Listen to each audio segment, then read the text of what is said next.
We're starting streaming.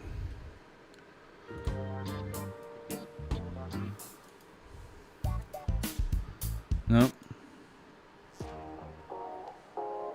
We are live. There we go. I'm even going to run the intro package in a little bit here, but seeing as no one's here yet, I will go and announce this and then run the intro package. Just a wee bit. Here we go.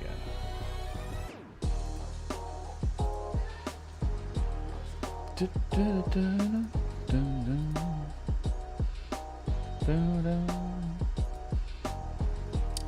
we go. Whoop. Let's just share this. Get the link. All I need is the link. What's up? Somebody's here. Maybe it's me. Maybe it's me watching my stream. Don't know. I'm going to roll the intro shortly. I'm just posting on some, let's see.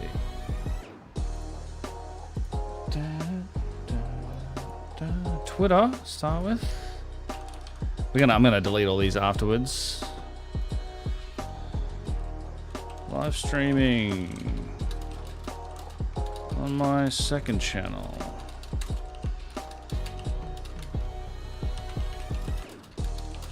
Talking latest video. Hey Renee Steams. Love the video about the bowls, was excellent. Thank you very much. Appreciate it. We're going to talk about it. We can take questions or whatnot. We'll see. I'm just going to post. I'm basically just going to announce this on Twitter and a couple other things, and then I'm going to roll the intro and I'll come back and see if a couple more people join or not. But either way, I'm going to stream for a couple of hours. We'll see her. We'll see.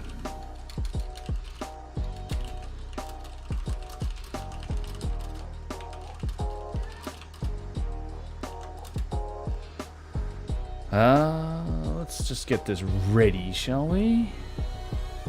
I kind of want to post it on my YouTube, my other YouTube. We'll see. Twitter, I don't know where else to put it really.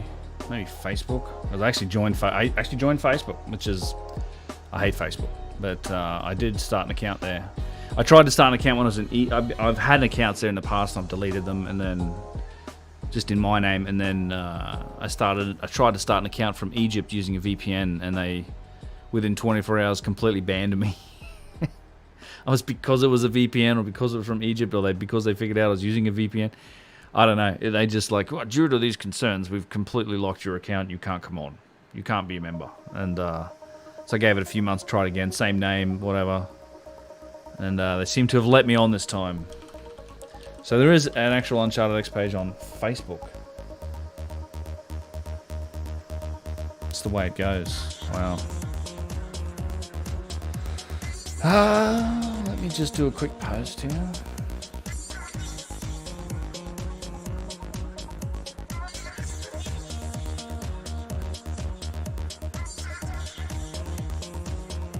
Screw Facebook. I agree. I really agree. Very much so. Very much so. All right, I'm going to post this. I'm going to run this intro package. I'll be back, and it's just take a couple minutes, but I will be back in a second. Here we go.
All right.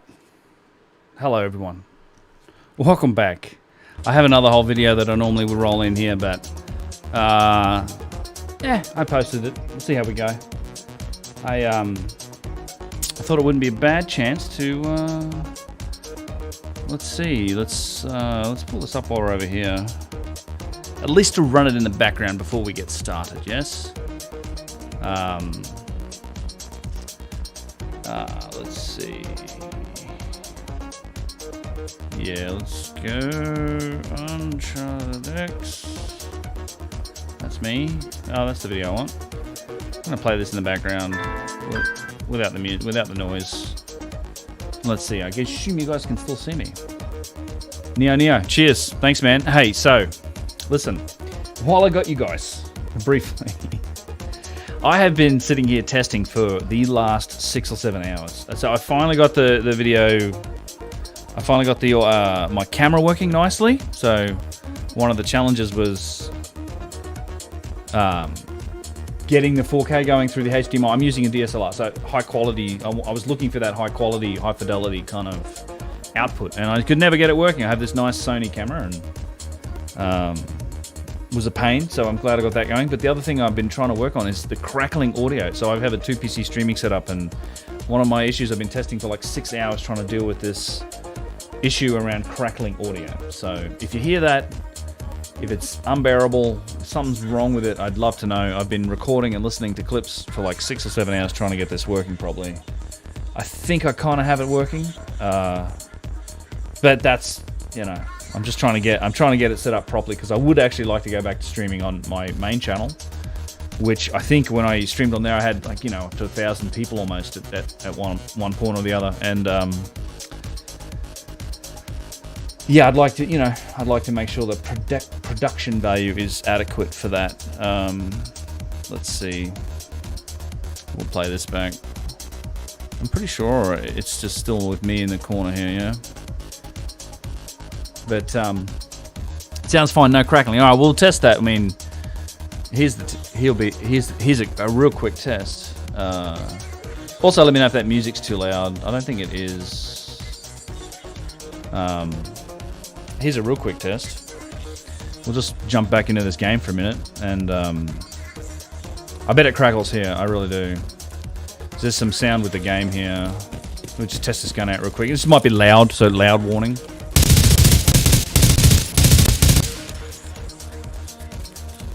Sick intro music. Where's it from? I get all my music from like the YouTube free music YouTube library. If you go to YouTube over here, I don't even know. Maybe I can search for it here. It's like the YouTube free music library.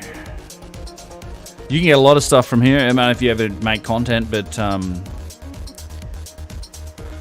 there's a audio library download. I think maybe this is it. It's like a list. No, it's not. You don't want a channel. There's a couple of channels that try to purport themselves as being this feature, but there's actually a YouTube feed. I always have trouble finding it. I don't know why. Free music library download. So that's a channel. Music.youtube. Maybe it's this YouTube music. Nah, that's not it. That's like a whole other thing. I don't even know what that is. Maybe it's people that publish on YouTube. God, you wouldn't think it'd be that hard to find, would you? It's YouTube copyright. Oh shit! Press the wrong button. No. Copyright music library. Because if you, I mean, so this is the challenge. Anytime you stream, now it's happened to streaming services too. So it's, if you stream popular music or anything like that, or anything that's copyrighted, it just gets like struck, or the revenue goes somewhere else, or whatever it is. Last video was Mythbusterer. Hey, and welcome everybody. Thanks for turning up. Sounds fun, no crackling. Last video was great. Good one to get someone in the subject too. Thank you. Yeah, I did try to set up the context for this one. It's a topic I've wanted to get into for a little while, so I wanted to address a couple of the arguments that you often hear about it, and I wanted to set up the context around the experts that have actually evaluated these things hands-on, which I haven't done. You know, I've seen these things through glass cabinets and things, but I am not a person with you know, decades of experience in engineering and manufacturing, and I haven't had the chance to sort of handle these things hands-on. So I like to refer to experts like Petrie, Dunn. There's a few other people, but those are the two I kind of lean on a lot. Halfway through Randall Carlson's after school mathematics and geometry lecture when this live stream popped up. Super interesting stuff. Anyway, you're probably going to learn a lot more with Randall than you will on this live stream. Let's just say that.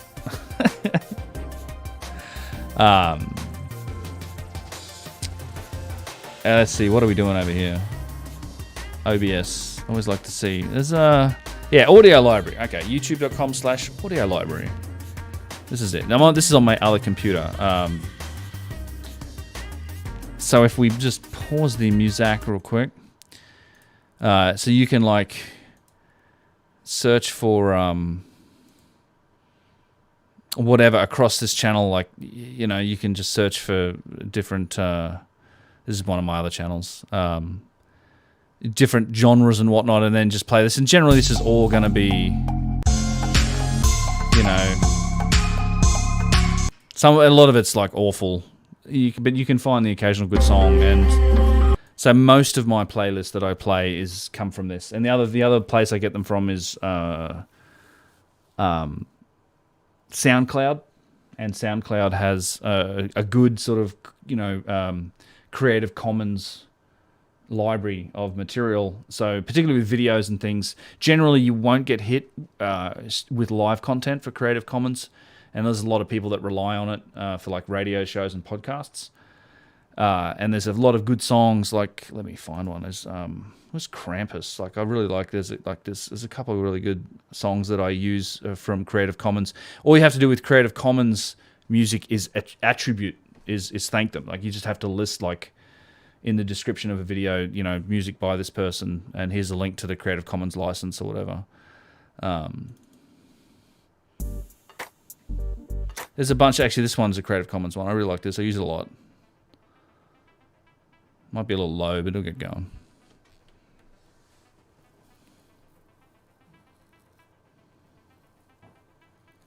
They want you demonetized, yeah. Where did I learn about geology and all this knowledge about stones and their properties? From other people and from the internet. I don't really have any qualifications in geology. I've been to a few geology museums and I've talked to several geologists. Matt, actually, funnily enough, Matt Simpson, who runs the Ancient Architects channel, is a geologist, and he also has problems with it. Oop, no, there we go. I'll go back to this for a minute. And then, but it's an interesting thing. Geologists disagree quite often a lot too. Like, I've heard geologists describe certain stones as two different things, like two different geologists. And you also get disagreement with guys like Schock and whatnot. So there's a lot to it. But you can pick up the basics on a lot of this stuff. That, you know, sedimentary rock, igneous rock, plutonic stone, you know, where it comes from, the hardness scale, recognizing parts of it, what it takes to work it. When you talk to, like, you know, stonemasons and people that work in quarries, that have like a hands-on understanding of a lot of that stuff. So I'm not by any means an expert in any of it, but that's where I get it. It's just from listening to other experts and doing my own research, I guess. And then, you know, I do actually go by what's written on the cards in the museum. So a lot of those jars that were in that last video, in fact, let's go back to that. Just play this in the background. But, you know, this was a lot of the jars that you see in this, you know, that's the description that's written on them. That's, you know, schist or diorite or corundum even. Yeah. Emmanuel, how's it going? Good to see you. Thanks for rolling up. Yeah, happy to talk about this video. In fact, this is one I've wanted to get into for a little while. The step pyramid's a crazy place. It's yeah, I mean, it's hard to. I think it's dynastic, the actual structure on top, but I think they pretty much built that on top of what was probably a pre-existing subterranean infrastructure. And I think some of the other pyramids at Saqqara are pre-dynastic. Like, you do have like really precise, massive casing stones on things like the Winesis pyramid, which is there. It's nearby. It's like Winesis pyramid is like a small Giza pyramid. It has the typical entrance from the top. You go through it, these beautiful casing stones. There's not much of it left right now. And then it has your typical sort of underground channel, and then there's a box, a precision carved box that was clearly put in there. See, here's an example of a weird song that's probably not so much one that I'd use a lot. But so Winisa's pyramid is really interesting. I think that's pre-dynastic because it has a box in it, and it has a precision box in it that's too big for the passageways that are built in there. So you know it was contemporary with the structure. And that one is also famous for all of the hieroglyphs that are on the walls. That's the whole Book of the Dead they wrote on. But it's plastered. So the Egyptians, I think the Egyptians got in there, they plastered the walls, they wrote all over it. It's one of the only pyramids that has writings in it, and it's completely covered in them. Like, it's absolutely beautiful. But they came into these chambers in the center, plastered the walls, and then chiseled into them, because otherwise I think it's like granite and limestone.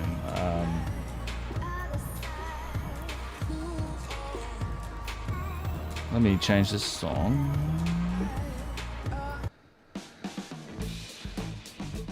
Bob hates computers. Saw arguments of Punki Dara versus Diamond Tools in that even the tools were in use and the variances didn't match over distances. Very interested in the liquid evidence you displayed at the Serapeum. Is it hot inside the pyramids, or does the stone keep the temp comfortable? Good question. I'll get to both of those. I'll quickly hit the temperature one first. Actually, the Great Pyramid stays at constant temperature. I think it's like 70 or 80 degrees, something like that, high 70s. Very comfortable in the summer, in fact, and a lot of times I've been in there in the summer, and you just very relaxing to get in there and get away from the heat. And it's like it stays a little humid, so you sweat. At least I sweat, but a lot of people go in there and sweat a lot. The humidity levels are relatively high, and you can see that because the salt forms in a lot of the tunnels and rooms. You get like salt eventually forms on the walls from the humidity. And you also get that in like underneath the step pyramid. You get these salt crystals growing off the wall like this. And in fact, not many people know this, but the Queen's Chamber, they chiseled off 2 or 3 inches of salt all around that one particular chamber before it was open. Like that had salt this thick everywhere, and they chiseled it all off. So it's pretty constant temperature. Some of them, that's the Great Pyramid, but other areas and other places are warmer. Like Lahoon was one where it was like we came in at one end, and it's like a long underground passage, and it sort of dips down at where you go in. It's nice and cool, but as you rise a little bit and you go to the area that's beneath the pyramid, and it heats up. I think maybe because also that's where a lot of people are, and over time body heat grows that, but that never seems to happen in the Great Pyramid or anything like that. I think there's just too much material for body heat to really affect it. So yeah, the Great Pyramid and some of the big pyramids are very constant temperature, very comfortable most of the time. Liquid evidence at the Serapeum is interesting. Yeah, it is. I think you also see it in the corbelled room in the Great Pyramid. There's underneath the lips of these things. You do see some evidence for something like that. But you see it at the Serapeum. And in fact, next time I'm there, I'm going to be looking for that on a few of the boxes, because there's a few of the boxes that are kilted off. And in fact, I did look. I haven't really shared much from my trip there the last trip, because the last trip there, I did get into it and see up more close several more boxes that I hadn't actually been right up on. I got into the enclosure. We had a really good group. And the guy that was running the tour for us, wasn't Yusuf, another guy, was like, just do what you want and take care of it. And so I jumped into a few of the enclosures with the boxes and got up close with them. I have footage of them all around them. But yeah, I was looking for that liquid evidence as well underneath the lids, because a lot of them are kind of askew. But I think it's good evidence for something that was happening. Somehow they were polishing that stone. Renee, what the hell was destroyed in the bulldozing? That's crazy. All of that alabaster. That's what I hear. So I've got pictures from that throughout that renovation, and you can see a bunch of it piled up. So and you also have to somewhat take the word from people that have been living there to say that this has been going on and this is all piled up. And then you just have to look at what's there now, which is this huge. I don't know if you can see in the footage. I'll try and skip to it here, because I know I talk about it here. Where is it? I hope you guys can see this. Yeah. So this was it here. I'll pause this here. So this entire thing that we're standing on top of that's at the back of the step pyramid. This entire space, like it's probably 10 feet high and the entire width of the pyramid, and it probably goes out like, I don't know, 30, 40 meters. That's all a scree field that's been developed. Like the ground level was lower than that before, and that's all from this rubble. They just buried it with all this other shit. Yeah, here we go. So it's this huge scree field here. It's a big flat area. This wasn't here before, and you can see in the ground if you look carefully, alabaster everywhere. All this white stuff's pretty much alabaster. And then on the back end here, I should show you the raw footage maybe. But this is all pieces of it here, of other stone. This was all limestone that was inside, but then you just have to play around on the edge of it, and you can find pieces like this. And these, that's my hand. I just picked that up, like found it. And Yusuf, he had a couple pieces. He kind of stashes stuff away at sites and like puts them in, hides them, so that when he goes there the next time, he pulls them out and shows people and hides them. And unfortunately, we went here at the start of this tour, so you can kind of see the slope and the depth here. Like all of this stuff on the edge is parts of this alabaster. But in the 2 weeks so we came here at the start of the tour, and then some people were late to the tour, so we did a day after the tour for them, and we went back to Saqqara. And in those 2 weeks, the stuff was all gone. Like even the stuff that he'd hidden away was gone. They'd taken it. Someone had taken it. It just disappeared. So Calvin. So what machinery is the minimum they would have had to make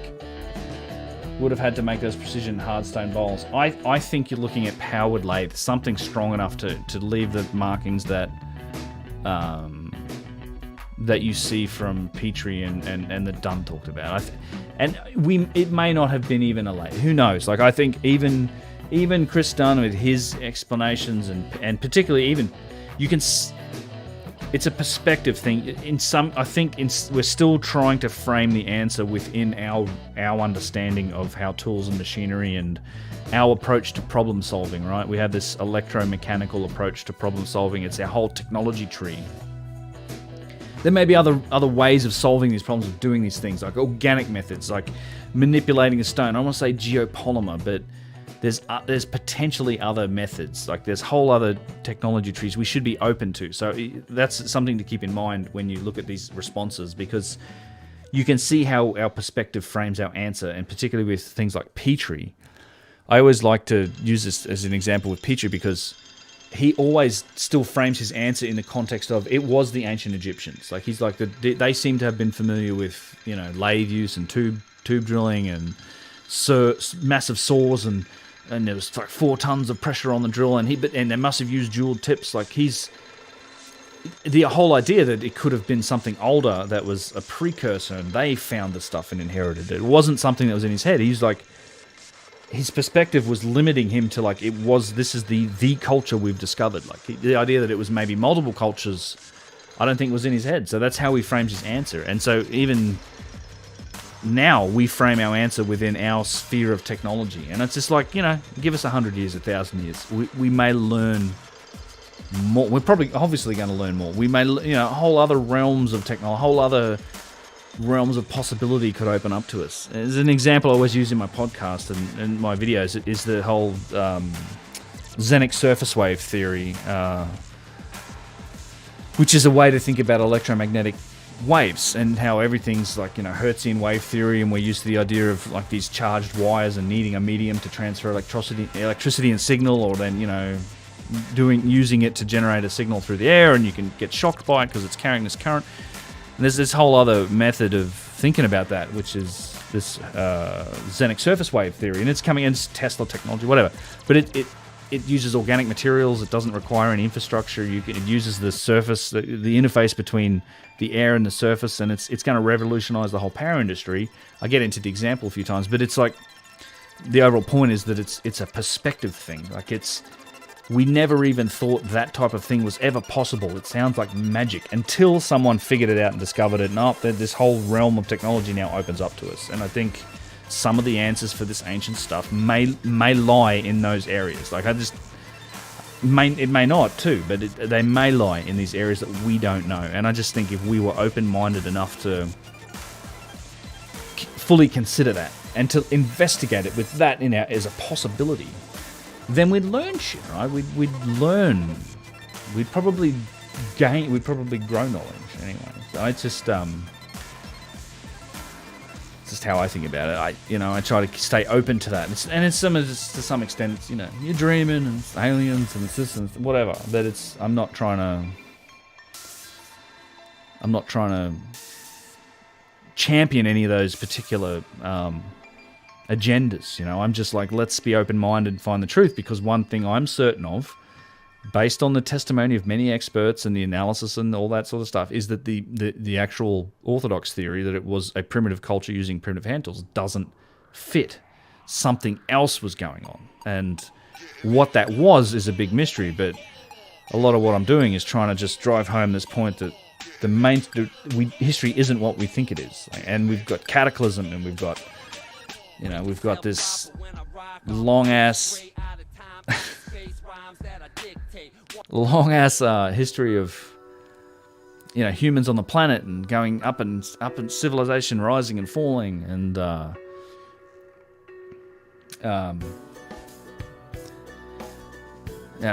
ultimately, in fact, this is the next video I kind of want to do, is why it matters. I want to do a video about why all this matters, why the ancient civilization matters, why the lost ancient civilization matters, why a high technology civilization matters, what it means. There's always going to be people that just ignore history, don't care, just live their lives. That's fine.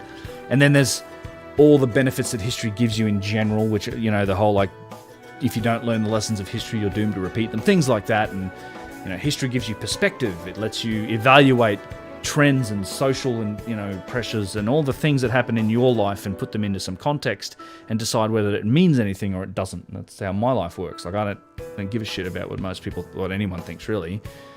I don't. Those normal social, I don't have those. I just live my life my way.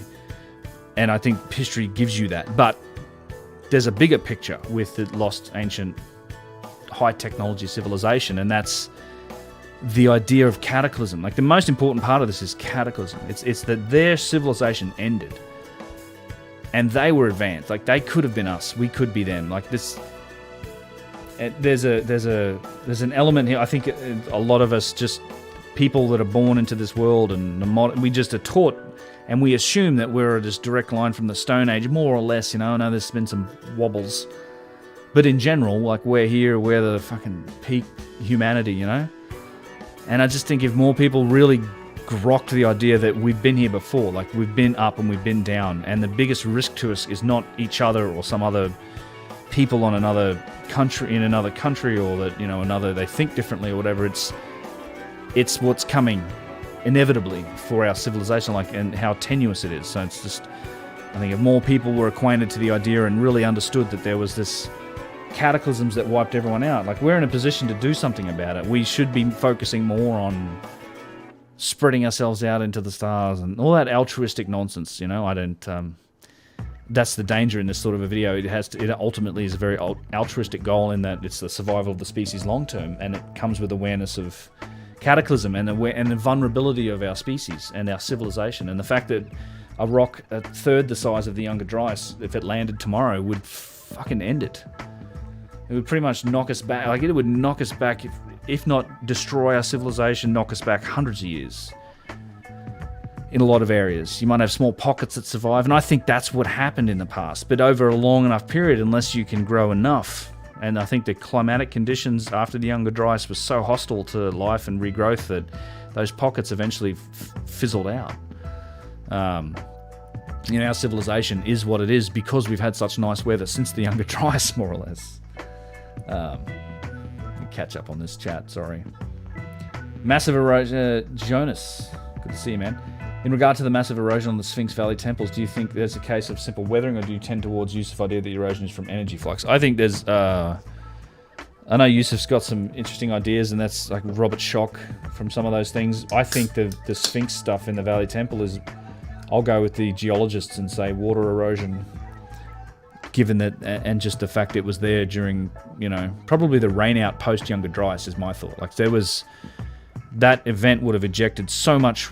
I think that's where, honestly, events like either the Younger Dryas or events like it are the reason why we have these 40 days and 40 nights of rain and floods and stuff. A lot of the rain out periods, it may have been much longer than maybe 3 or 4 months of it, but the Younger Dryas, given it hit a lot of ice, would have ejected so much liquid into the atmosphere. You would have had these long periods of rain out, and in fact, we know that also that area was a verdant delta in the Pleistocene, so it was green. It probably received regular rainfall. There's probably grass growing there back in the day. Ted. Hello, Ted. Why do they try to hide the truth? I don't know. That is a tricky question. There's a long answer to it. I think a lot of it has to do with the nature of power and their positions. I think so. When it comes to orthodoxy and the establishment, you got to remember these institutions. A lot of it, it's not a hard history and archaeology, not a hard science. So you can have idiots like me sitting on the internet saying what they want. I don't have a position of power derived from you get into a university, you get tenure in. It's more of an arts. Archaeology is closer to like arts and things. It's not so much a science, but in a lot of cases, history in that it's almost like religion. You are an expert, like professors are an expert on the story, like the interpreted story of history, however accurate that is. And I think for a lot of history, it's very accurate. Like particularly like the Rome, we have all these cross references of events that happened, and you got records of them from multiple civilizations, and people were writing shit down. But all that stops at some point in the ancient Egyptian. Like the further back you go, the more difficult that becomes. And so a lot of that early stuff, it's an interpretation. There's very loose data, and it's like, we think it was this. So, you have a lot of Egyptology professors and people like that are very invested in this particular story. They've been championing it. It's been the same story for 150 years, more or less.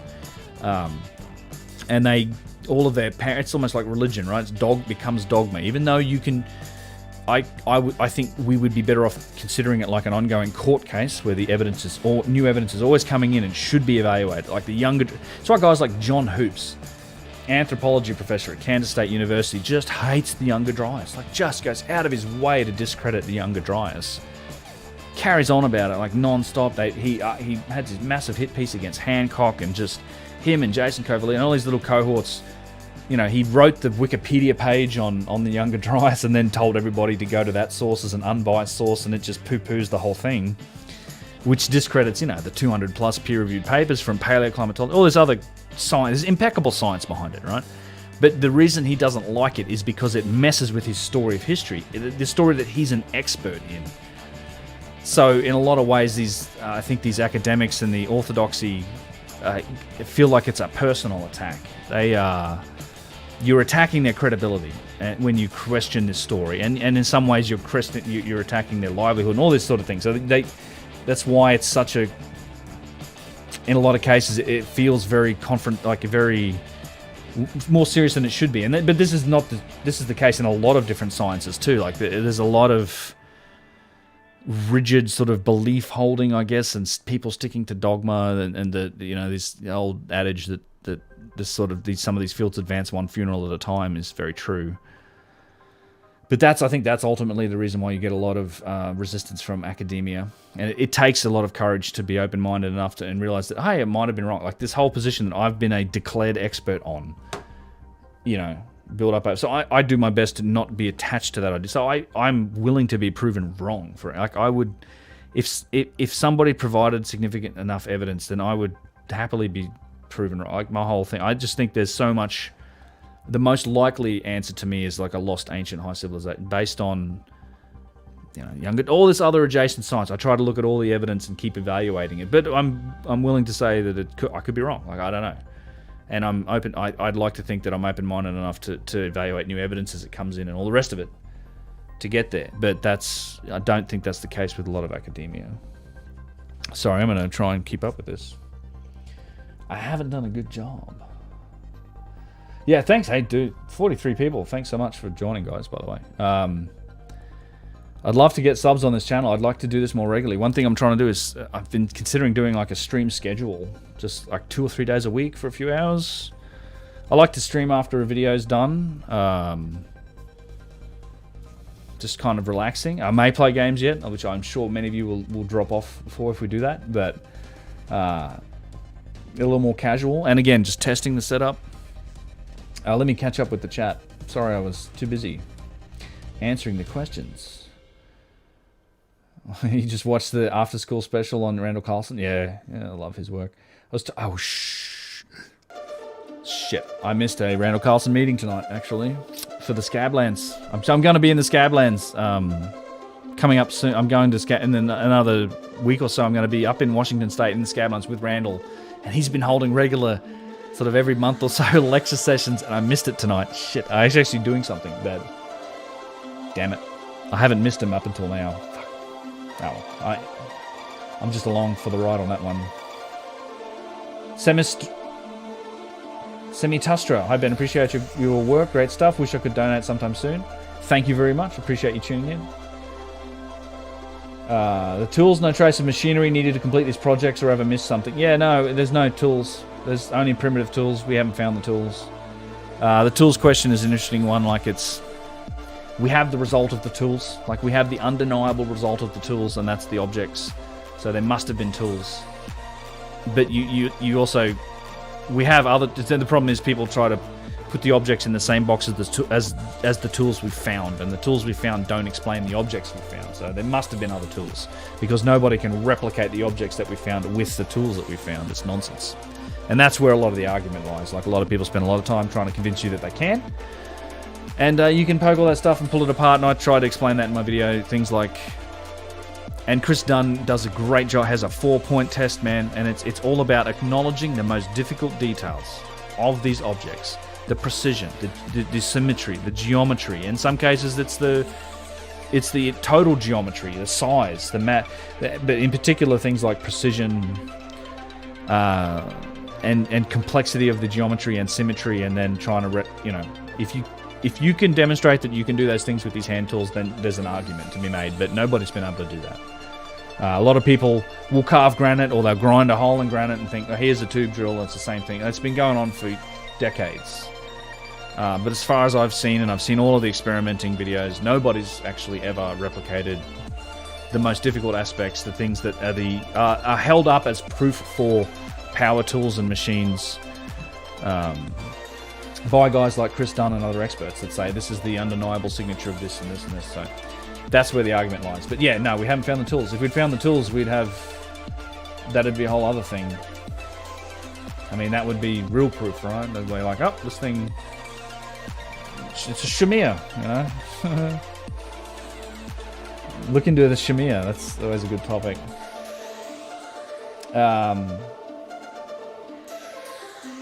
Take notes, Jonas. Wow, thank you. I didn't realize. That's very flattering. Take notes on my video. Curious how they use liquid to soften the stone to hollow out the bells and valves. They seem to have liquid polish for granite, so it doesn't seem implausible. It's possible. I'd say it's possible. Same as South America. It feels like they did.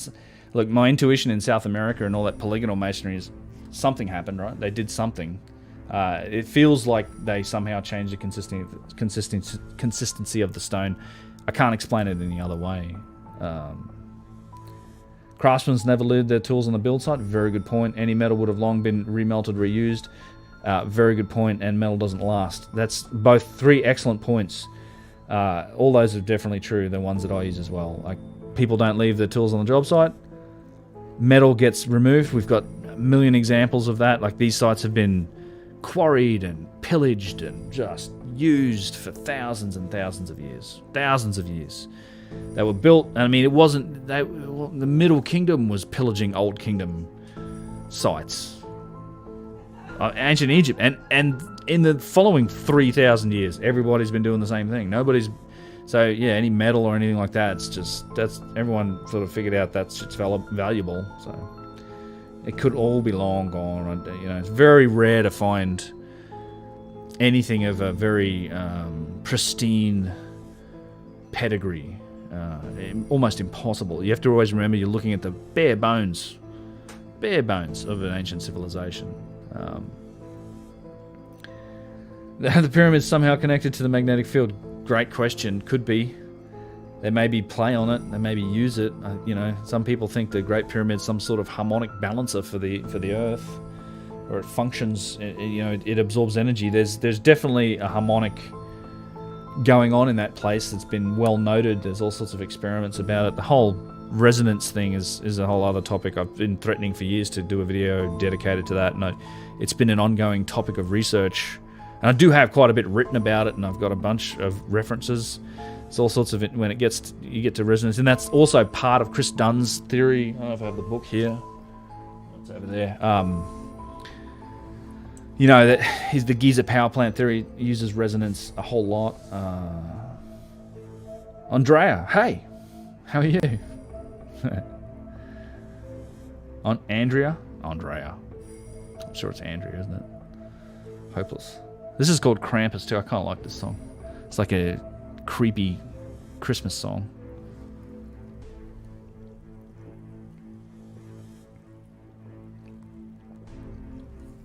Has there been much more info on the possible Younger Dryas impact theory? Last I heard, they had found an impact crater in Greenland, but they hadn't dated it yet. Yes, there's been a few other studies. In fact, I need to get George Howard back on. Really need to talk to George again. They found what they think is the biblical Sodom and Gomorrah, whatever. The Gomorrah, maybe, I don't know. Destroyed by fire. Fire and brimstone. It's in Jordan, the Bekaa Valley or something. It's so George has been part of a dig for a few years, and there's a paper being made. It might have just come out. I wanted to get him on to talk about it but they had dated. There was a massive airburster, I think around the time of the Younger Dryas. He sent me the preliminary. I should dig it up. He did send me the paper. It hadn't been published yet, and but there's a whole bunch of scientists been involved in this dig for quite a while. But they've basically discovered probably the source for the biblical Sodom and Gomorrah, which is this area that was destroyed by cosmic airburst, and they found all this data for it. Like, this shit happened. Like, and it's one of those tales that you can sort of draw a direct correlation to, like these tales that end up in religions and things. So really interesting. Other than that mainstream kind of Younger Dryas, I haven't seen any new papers in a little while. Although, you know, I did one of my earlier videos was on the South American paper, but I should probably take the time to catch up and see if there's been any others that are worth doing a paper like that on there, because as I was talking before about purpose and the overall, one of the videos I want to do is like why this shit's important. Cataclysm is a big reason. Like, I do actually want to focus a lot more on the geology and the evidence for cataclysm and stuff, because I think there's such a big piece to it. That's why I'm going to the Scablands in a couple of weeks. Do some more filming up there, do some interviews with Randall. I've been speaking to Randall a lot. In fact, you guys can see a little sneak peek of something here that I haven't released yet. But I did do a couple more hours with Randall recently. Myth and legend, and now begin to recognize the catastrophism, the actual plausible catastrophism that's... Yeah, so... you know, I've been speaking a lot with him lately for some reason. We've been talking on the phone quite a bit, and then I have done this with him, and I'll be out hanging out with him in the Scablands here coming up pretty soon. So I got lost here with the geology and the cataclysm shit. Sorry, but yeah, I do think that's a big part of it, and I'd like to do more content based around that, but I don't know about the evidence for it. Let's see. Catching up, chat. Sorry. Our civilization, my wife's laughing her ass off at something out there. It's pretty funny. Any thoughts on the elongated skulls, whether cultural or perhaps survivor species? In brief, yeah, I think so. I think with the elongated skulls, I think you're just looking at other variants of Homo sapien. I think it's most likely it's something that was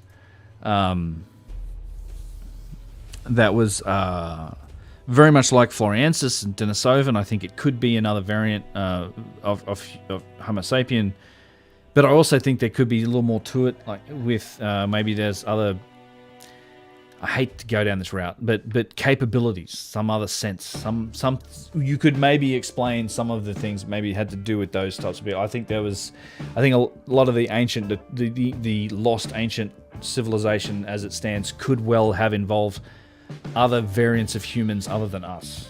I think in a lot of cases, Homo sapiens, us, we might be the only, like, the warlike buggers that finished everybody else off. Like, look at our behavior. Like, we are super warlike. Like, we are probably, there's a line from I love The Expanse. It's the space show, The Expanse. The series, but the books are magic. Like, I've been a huge fan of the books for a long time, and I think the TV show is probably the best space opera, space show, movie, whatever, the best ever. Like, it is clearly and I think it's one of the best shows that's ever been made, and I hope they keep making it. I wish they were a little less woke and, like, did that shit to Alex that they did. So some of you you'll know what I'm talking about. But, there's a line in that, long story short, there's a line in that that's like, when they discover this sort of alien protomolecule, and it's like, there's the guy's trying to use it as an excuse to kill a couple million people and experiment on them, and one of this detective goes, the stars are better off without us. So there's a part of me that goes down that route too. Like, I think maybe the stars are better off without us. But our only hope of long-term survival is ultimately to get out there and populate the stars. But we could just be the last warlike Homo sapiens. We might have been the ones that killed off the ancient civilization, those people. We definitely killed off a bunch of the other variants of Homo sapiens. Just saying. So I think the elongated skull people could have been involved in that. And they certainly seemed more fragile. I'm not talking Star Child skull here, but I'm talking like the examples that we have do seem to be a little less. A little more fragile than us, although we are much more fragile than our other cousins too, like Neanderthal and Gigantopithecus, all those other sapien hominids, if you like, much stronger and bigger boned than us, but we're the ones that survived. So let's see. Civilization's so fragile. I agree. Has there been much more info on the possible Younger Dryas? Finished watching another video going on the October. Oh, awesome, Andrea. October trip. Good. Thanks for signing up, and I look forward to it. That'll be fun. I'm super pumped about that too. I was just talking with someone about that tonight and today. Yeah, the October trip should be great. Now, I'm very much looking forward to getting back. I've got a lot to get back to. And there's a possibility that we'll have a very special guest along with us. Along the lines of we've been talking a fair bit about, you think people can make some educated guesses about who that might be, but we'll see. No promises. But people are very keen. Circumstances are pending. That's all I'll say. So that'll be cool if it happens. If it doesn't, it doesn't.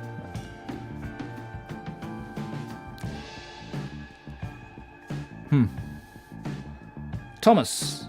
Love the latest video. Do you have any info as to why they dumped 50 tons of alabaster like that? Doesn't seem like renovations, but vandalism. I agree. I don't know why.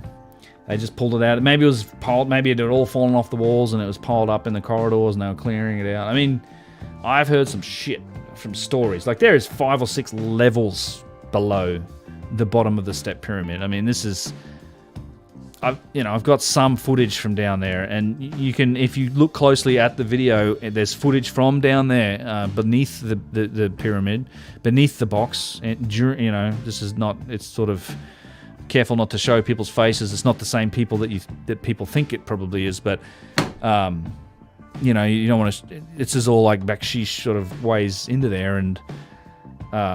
You can see spiral staircase going down. Like there's, and even when you look down from the top, you can see staircases going down. Like there's at least 5 levels of tunnels and catacombs beneath that box at the bottom of the step pyramid. So there's a lot going on down there, and I've heard some stories, man, from people that claim to have been geologists and archaeologists that have worked there, like Egyptians. These are people you run into from going back to Egypt time and time again, and I've heard people say there's guard houses, like checkpoints to get into other areas down there. Like, there's certainly a lot of people been working there for a long time. There's a lot of people in there, and the footage I have from going in there when the renovations were going on and things like that, there's a lot of infrastructure going on down there too. So who knows? You can speculate. It's fun. I try not to speculate too much in the videos, but these are stories I like to tell. It tickles the imagination. But you have to kind of treat them as hearsay and rumor. But a lot of them I would consider plausible. Massive, big open. I've heard stories of big open halls and chambers with green stone statues, massive big green stone statues that are all these precision cut things that are all down there underground in these labyrinth of stuff that's down there. I mean, more than 5 miles, you have verified accounts of Victorian era explorers running out of caving rope, but that's about the much. We don't have any data other than that. There's just no one's been down and done a real survey. And Hakim El Awan, Yusuf's dad, I mean, he's made a lot of claims. You can dig into him, but he was fairly credible, and for sure spent his life, grew up playing around there, as did Yusuf, like as a kid. I mean, he literally, people don't realize, lives at the pyramids. Like, go to Yusuf's house and sit up on his balcony. You go on his Facebook page. He posts a lot of stuff from his balcony. You're looking at the Sphinx and the pyramid. He grew up there, played there, like before there was restrictions and stuff. So his dad has told a story, quite famously, that he once walked from Giza to Saqqara underground. Got into those tunnels, got into all those areas, and walked to Saqqara. Say what you want, but I wouldn't be surprised if there's massive, extensive tunneling and underground system. It's infrastructure, I guess. Just I think extensive underground works there. It seems to make sense. It's at a lot of other places. We'll see. I have some interesting things to look into the next trip. There's I've heard some things about the Serapeum too, that they may have found an extension to it. So we'll see. But let's see, chat. 6-point escapee. Knowing the true history of the world will eventually give us the answer to the question, why do we exist? Maybe, yeah. I think it'll put, if anything, understanding that we've been here and we've been up and we've been down, that'll put us into... I think that'll give us some context and maybe reshape our priorities long term. That's all I've ever hoped to do is maybe a little less money on tanks and bullets and a little bit more on the old space programs and stuff. Whatever it takes to sort of dodge the ultimate catastrophe that eventually, if you on a long enough timescale, is it inevitably coming.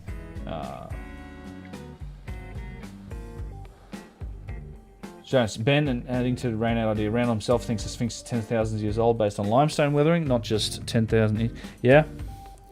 History isn't kind to those who stand in the way of knowledge.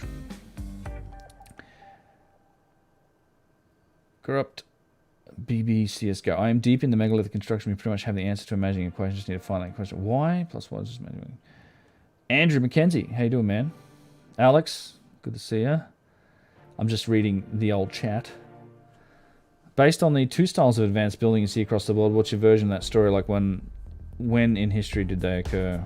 Not sure about the actual dates, but I do definitely think there's... if you're talking about South America, I do think there was an early version of it. That shit just seems like the Hun and Pacha stuff seems so much earlier, so much older. Yeah, it's good point. 6 point. Kick and Paul, hey Ben, thank you for the live video. The Toshka site really interests me. What are the jars from the site and where can we see them? So this good question about Toshka. So I did mention... Good Lord, have I... I am way behind, aren't I? It looks like it, yeah. So let's talk about Toshka real quick though. So we talked, and maybe it'll turn up in this video, which I assume, let me just check, I don't know. I assume I'm in the corner here, and yeah, okay. So Toshka... All I have is those photographs and the records that I showed and the little bits of material that I shared. So, and based on the photographs, those are stone jars. Like that's that's they were recorded as stone jars. There's another couple pictures I didn't share that aren't directly related to the jars, but they have like, yep, we found this. We found grinding stones and jars, stone jars there. So. It's something I want to try and follow up on the next time I'm in Egypt and at that museum. It's one of those things that doesn't seem to have found its way on the internet. Not everything finds its way onto the internet, unfortunately, because I've had a couple of people ask me about it, but there's not a lot to go on other than, it was one of many sites in the 60s that was discovered. Now it's underwater because they built that Aswan Dam, and I'm hoping, and I'm going to put in some inquiries before I go to actually get to see that, whatever, if that's where they have those materials and the remains from that site, I'm going to try and prearrange to get in and see them, get some more information on it. So I'm very interested in that Toshka site.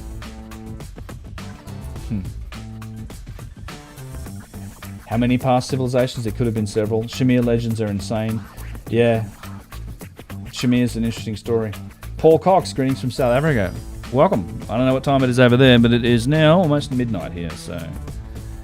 The stone of Sodom they found was not just found with the black matte layer, but with a layer of salt, the whole Dead Sea, so the pillar of salt thing starts to make sense, yeah. Is Randall away at the moment? No, I told the story earlier. I actually missed the call that they had tonight. I was supposed to talk to him tonight, and I ended up being busy and missed the conference call for the Scablands, but I suspect he's either on another Scablands trip or they're preparing for the one that's coming up. But he's around. I don't know. I think he's busy. You know, he has a job. He has a career as well outside of his stuff. I'm looking forward to collaborating with him a bit more too. Bombard us with Randall interviews? Yeah, should. Here's Toshka. So let me pause at good timing. So for sure, this is a big stone vase, maybe full of something. These all look like stone vases, not so much pottery. This is of the same type that you see in this one in particular is the one that makes me think about the other examples from Egypt, because you get a lot of these big stone vases this way. And there's, you know, there may be much other stuff here, but this is the organic material that was in and around these and from them was all dated to be way ancient. So stone vases are stone vases. What are you gonna? Somebody made them. The Expanse is effing awesome. I agree. You great. Thanks for putting me onto that. Yeah, Ben. Axel, how's it going, man? Ruins would be found on Mars. That would be mind-blowing. It would. Yeah, I know. There's a lot of the Mars stuff. I get it. Maybe. I don't know. We're definitely so. Tree of Life. We're part of the Tree of Life on this planet. I don't rule out the alien intervention theory. And this may be the Prometheus theory, where life itself may have been seeded on this planet, DNA, because the whole DNA, how life started, is a real mystery. This whole, you may have heard the analogy. It's like people think it was, well, there's a primordial soup and ooze all these proteins, and then lightning fucking struck the water and boom, DNA. Because when you think, and so there's a Francis Crick. I don't know if I've got that book right here. I do. Boom. Cosmic Serpent. DNA and the Origins of Knowledge. Read this book if you're interested in the origins of life and all that stuff, because DNA is just this incredibly complex thing that it hasn't evolved, ever since the start of time. Like, DNA has been the one thing that hasn't. Everything else, life form itself has evolved. Species, obviously, we've been reptiles and mammals, evolved, and then us. DNA itself hasn't changed a whit. And it has all of the records of all of this. It's how we trace it back. It's how, DNA contains all that information that lets us connect everything into this great tree of life that shows we're part of it. But it itself is a technology that hasn't changed. So it's like, where did that come from? Who made that? How did that get here? And that's an interesting question.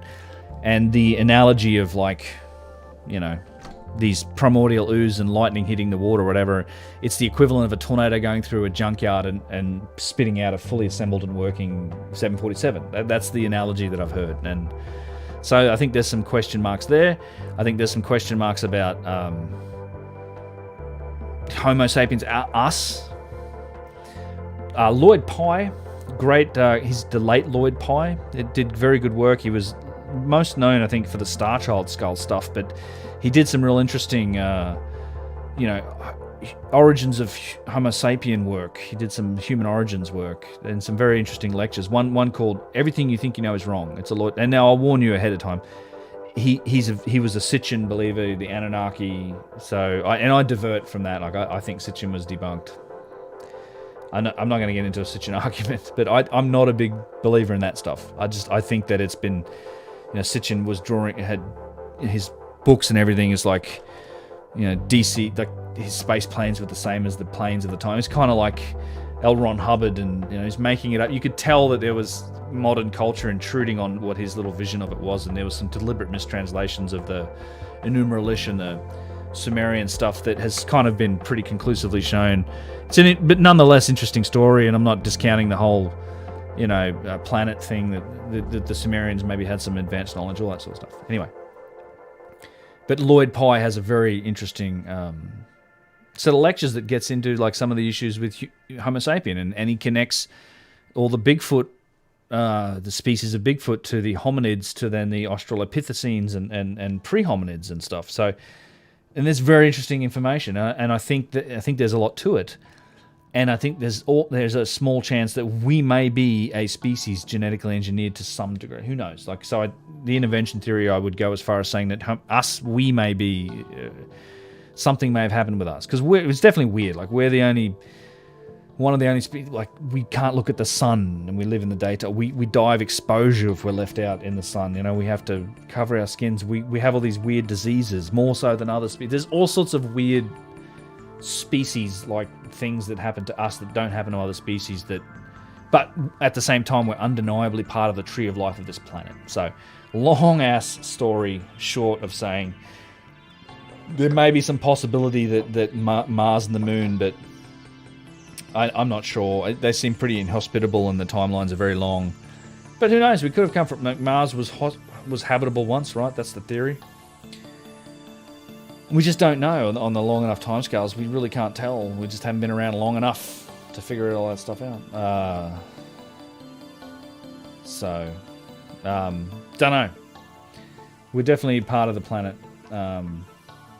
It's amazing how many of the ancient myths and biblical Bible stories are being corroborated by modern science, and so many point directly at the Younger Dryas. I agree. Or events like it. Like, there was Burkle Crater, there was the 8,200 year event. There was probably even, I think, some of those species, they may not be directly at the Younger Dryas, but definitely events like it. Like, there was, I think Burkle Crater may have been the reason for the biblical flood theories, because that was an impact into the Indian Ocean that would have washed a massive flood north up into the Gulf of Arabia, and it would have hit the Nile. Would have flooded that whole region. So maybe that may have been the source for the biblical flood, given that it's a Middle Eastern, story. Did we kill them with war, or with just we fuck them till they became us?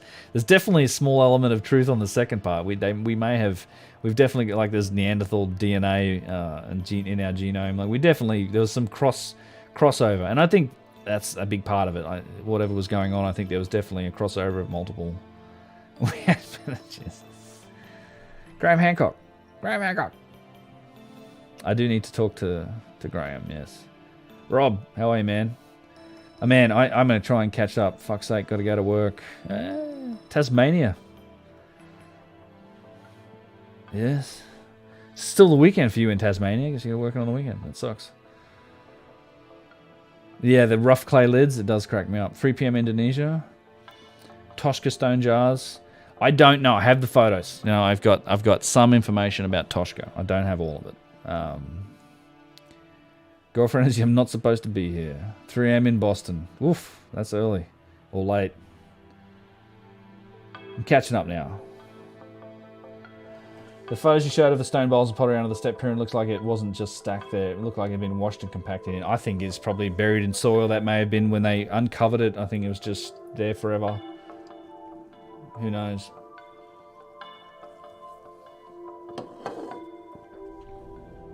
Yeah, Sitchin did sort of fall into the romanticism of it all. Paul Cox, believe me, I know flights, it would be impossible in Gutter. There's just no way. First booking, yeah. I did see a comment up above about it being really expensive for somebody. Oh, help me reach someone once. I've got spammers. Wow, I must be getting places. I've got spammers in the channel, in the chat. I don't have mono. This is just, I'm trying to get this. I'd like to get this channel up to a point. I'd like to grow it a little bit. I'm thinking about doing a stream schedule. I don't know, like a couple of days a week. Just make it consistent.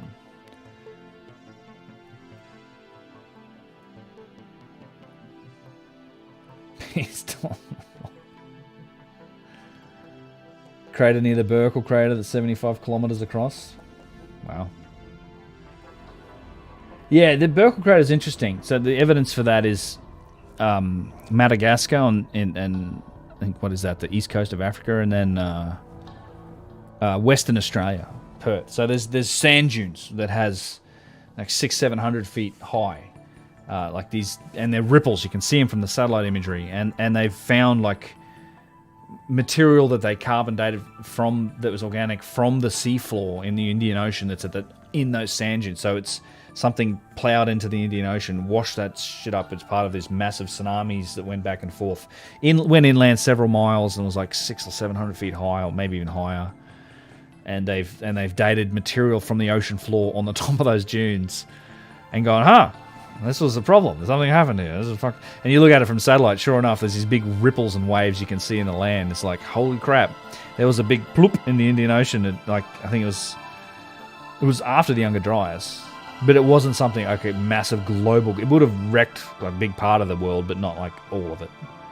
And that's the thing. We've never experienced We've never experienced anything remotely close to that. Like some of the earthquakes have been bad, but this would be another level. This would be we've be on the scale of some of the like the disaster porn shit you get from Discovery Channel. Like when the Canary Islands or whatever it is falls into the ocean and you get this, 200-foot tsunami that hits the east coast of the USA, which inevitably will happen, but could be thousands of years away, could be hundreds, who knows. We've just never, my point is we've never really, we've had like little localized things, like shit happens and disasters happen, but they happen in these little small areas.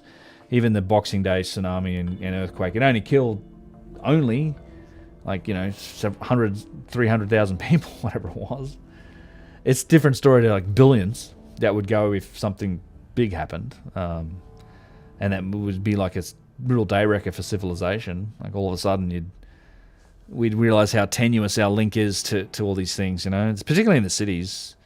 Jesus, once the electricity stops, the internet stops, immediately no gasoline, food's all gone. Like it wouldn't take long at all. The supply chain's so short and everyone would grab everything, and then we'd descend into chaos very rapidly, and a lot of people would die.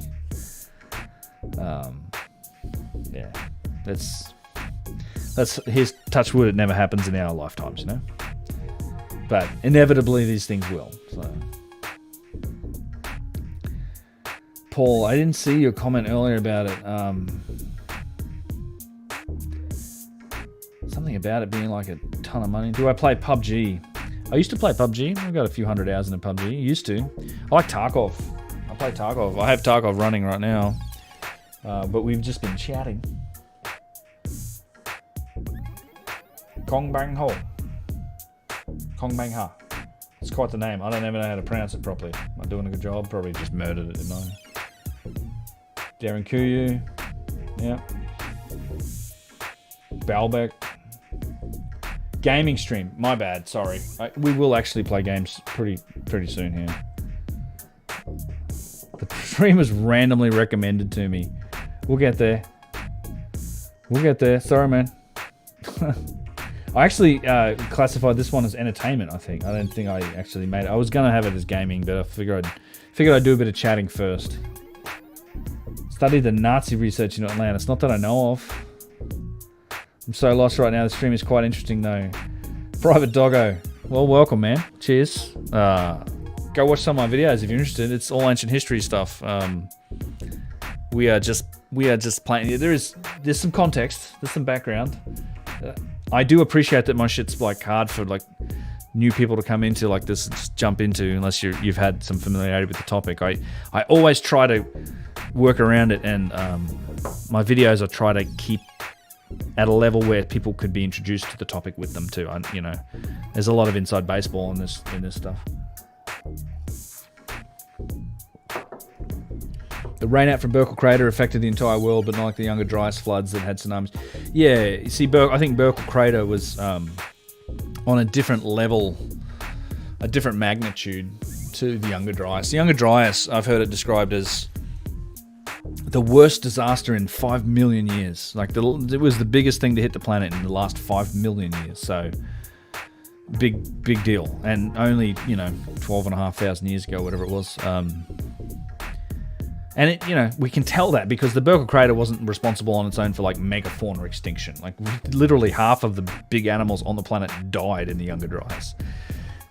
It's such a big, like I like to start there with telling people about the Younger Dryas because people tend to think of the megafauna extinctions. Well, there was the dinosaur extinction, and then that's the one everyone remembers. But then you go, well, what about the mammoths and everything? And they're like, oh yeah, like those things happen. And then there's a vague reference like, oh, we lived in the time of the mammoths. There was people, and there was saber-toothed tigers, and there was these other things. But when you explain that, well, no, actually, it was equivalent to all of the large species, the number of in total number of large species that live on the planet today. That's how many went extinct back then. There was twice as many species.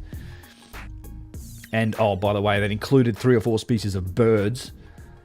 You know, this idea that roving bands of Homo sapien paleo hunters wiped them out instead of the Younger Dryas is so crazy. It's like, yeah, they hunted down those 4 extra species of birds to extinction, including, you know, all the cave bears, the short-nosed bears, the mammoth, all these, you know. We weren't the top of the food chain back then. At least not the primitive side of this, who knows. But, yeah, the Younger Dryas was a big problem.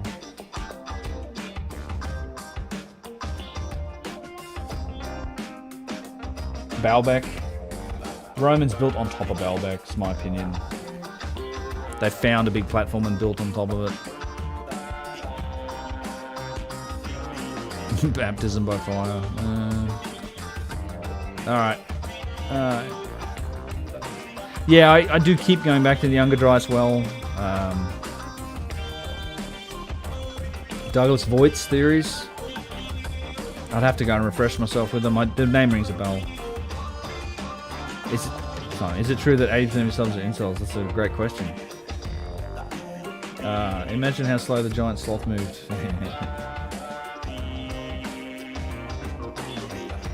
The Serapeum's interesting, isn't it? Alright. The video is about done.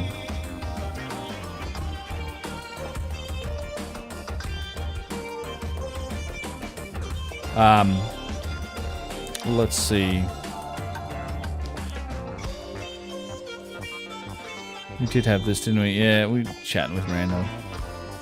So I'm going to do that next. That will be coming out next. Is the another interview with Randall? I think that's queued up for next. But as I said, I do want to do a video on why it was important. So, cheers, man. Thanks, buddy. Thanks, Private Doggo. Thanks for dropping in. Weird that it was randomly suggested to you, but there you go. These things happen.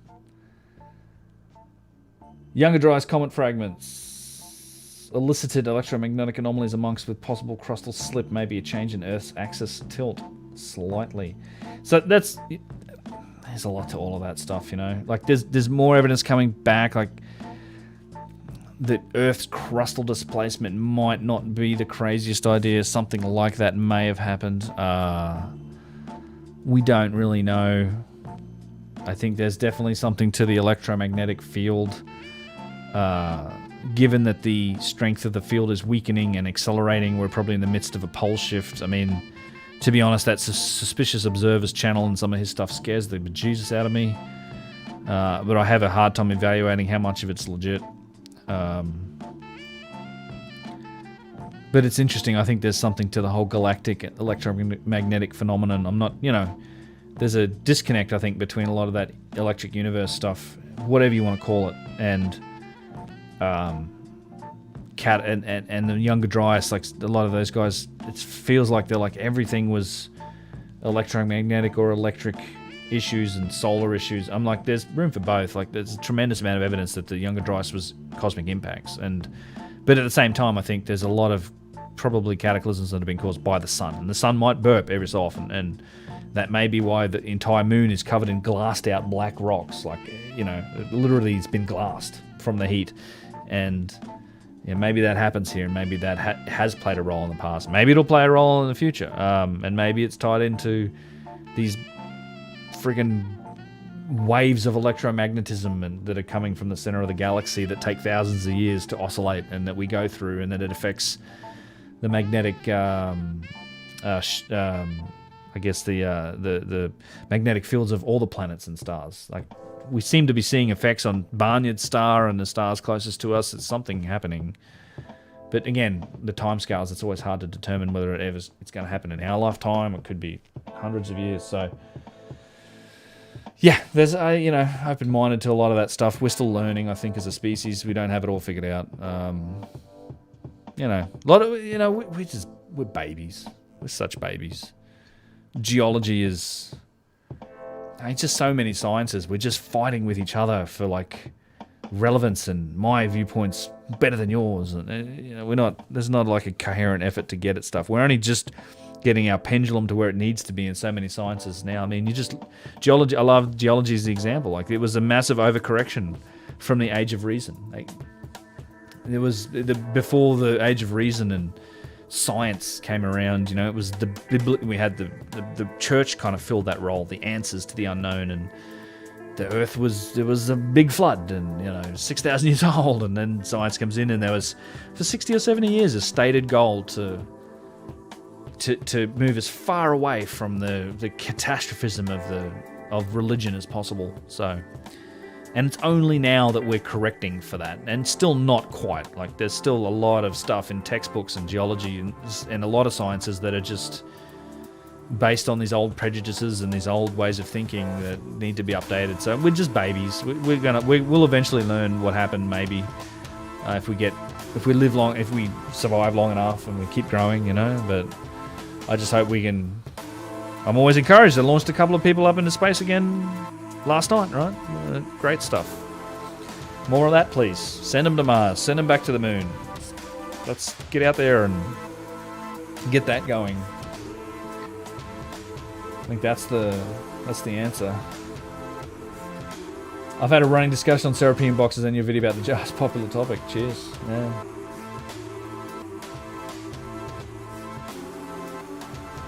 Yep. There's that weird line, the equatorial line that covers a lot of those sites. Yeah. The moon itself might be a megalith. Mind-blowing. Yeah. The moon's interesting, isn't it?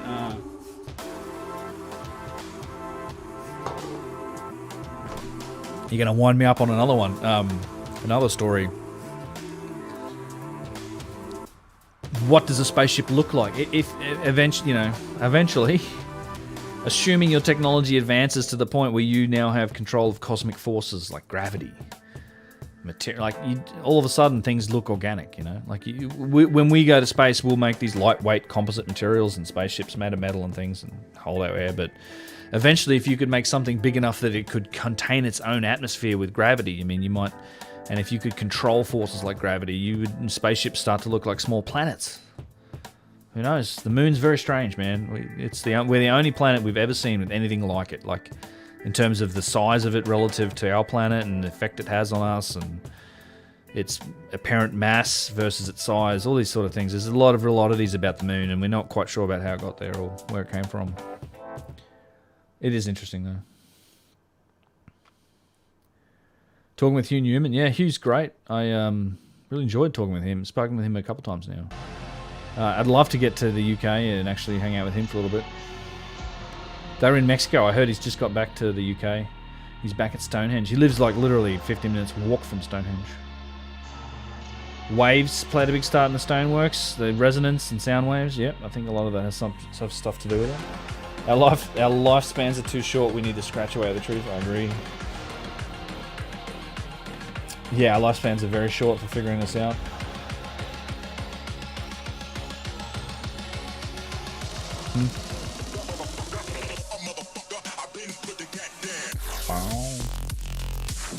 Do the scheduled chats, so we all have to keep the conversation going. In a way, new ways to gain momentum. Really enjoy the mix of subjects and all the connections. Thanks, Renee. Although I will tell you, I am going to play computer games.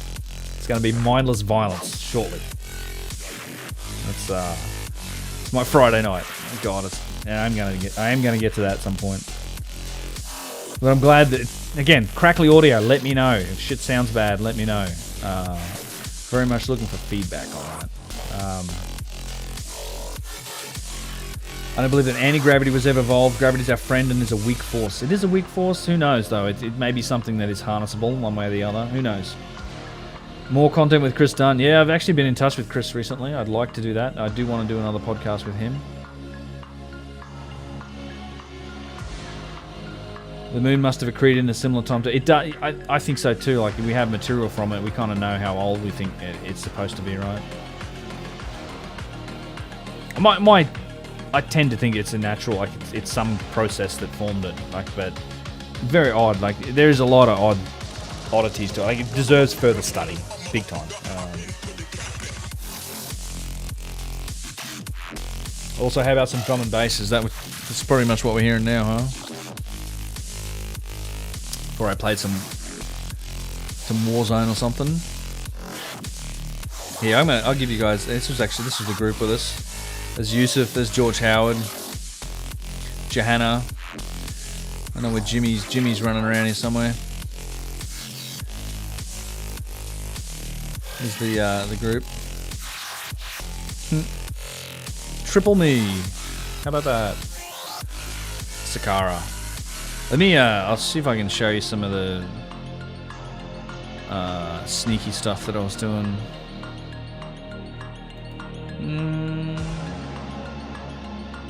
This trip. Put this on while we're here, hey? Catacombs. Don't tell anyone you saw this stuff.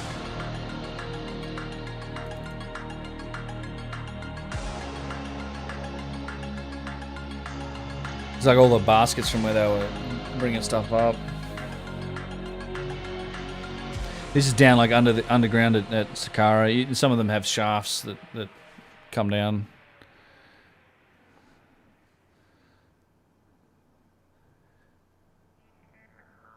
Like a lot of the places in Sakara where you look down, there's like these shafts and stuff. We were down in some of those areas. Let me find the one where we actually walk into it. Let me do that. Catacombs. There we go. Shh, jumping the fence. Don't look. Look at this bro here with his pistol. He's packing heat. As they do in Egypt. There's always these guards looking for us. Yeah, look at the trash down here though. This is one of the entrances to it at Sakara. This is pretty trippy actually. Evidence album. I haven't listened to any new music in a while. Oh God, I tell you what I did like was Delta Empire. Actually, I play drums. Just to preface it, he's a drumming channel. He covered like Attitude from Sepultura. Holy crap, that was awesome. I'd play it, but I don't know if I get flagged or something. But Yusuf looks a lot like you, huh? Yeah, maybe. He's got a big family. Oh.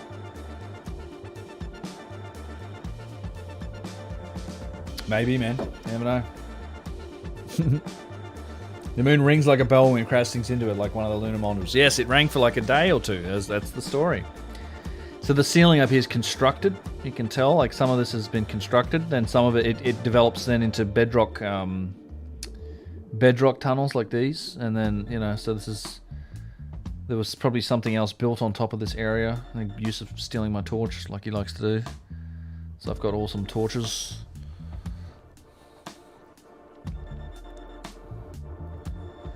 But you just dive into this and there's like tunnels leading off left and right and there's stuff that's been blocked up. Does Egypt even have a garbage collection service? Apparently, it's not very effective though. So that's the thing. The trash is like... It's one of the reasons that I don't like to use the plastic water. I don't like to buy plastic water bottles or use those when I'm in Egypt. I prefer to... I bring a water pump and I bring like a big 2-litre steel can because a lot of the garbage just ends up everywhere. They burn it. They literally take... You'll see these trash fires in the desert. They take it out and they burn it in the desert. A lot of the stuff. And yeah, they have a huge problem with garbage collection. So there's whole areas where they protest by throwing this shit out into the canal or whatever, or the ditch that's in front of them, and you literally drive through these areas where it's just trash everywhere. Like the cities are just full of trash. Like it's a lot of third world, but non-first world. We're lucky to live in these places where we have a handle on like trash. Just so much of the world doesn't. And you can go to Peru and you can go to Bolivia or in Egypt and a lot of these places that, Africa for that matter, it's just trash people don't pick up trash. You know, they don't have the infrastructure to put it anywhere, and the culture and there's so much of it that it's just pervasive, and it's made for the Western countries and the people that can deal with it. But a lot of these other countries, obviously, these other countries end up with the same stuff, so they just don't have where to put all the plastic, and it ends up fucking going everywhere. Simon, you're hilarious, man. You've asked really fucking amazing questions. Straight porn so crappy. You're the expert. You have to tell me. I can't say I've seen a lot of it.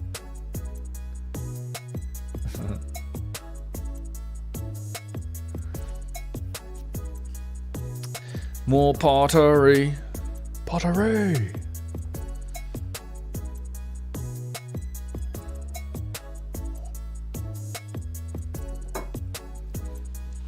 Let me try and skip to, I used it for a while, spend some time looking at rocks here. And that the other, honestly, that is interesting because down here again you find granite, alabaster, quartzite, diorite, quartzite, all these different styles of rock. So there was stuff down here, you know. There was things down here, and it's all been removed over the years because this place has been used as a burial for forever. Yeah, there's no end to these little passages and just full of like old pottery.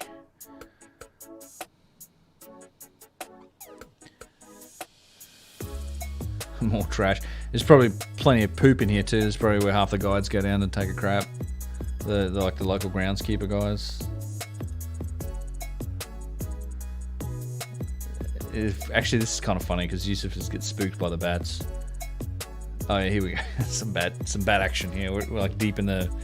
And there's also skulls. Maybe and then we get to the skulls. There's human skulls down here. There's whole skeletons, and there's the rooms full of bones. So again, it's been used as a burial for people forever, right up until pretty recently.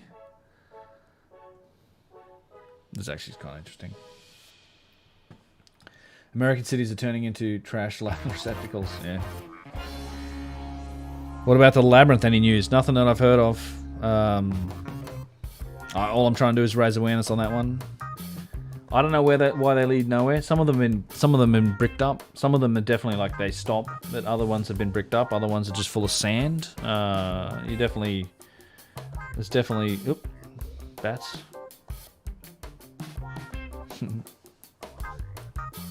I'm gonna sneeze. What's this one? This is 14.3. Excuse me. It's the coof.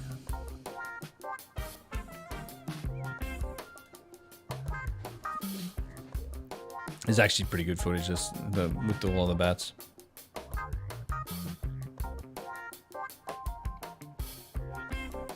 We're giggling away too.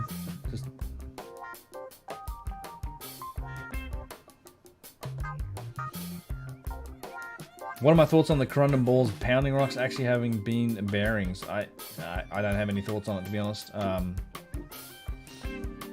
Air isn't circulated and these bats are getting us here. It isn't. I mean, it's just open. There's it's spooked by him.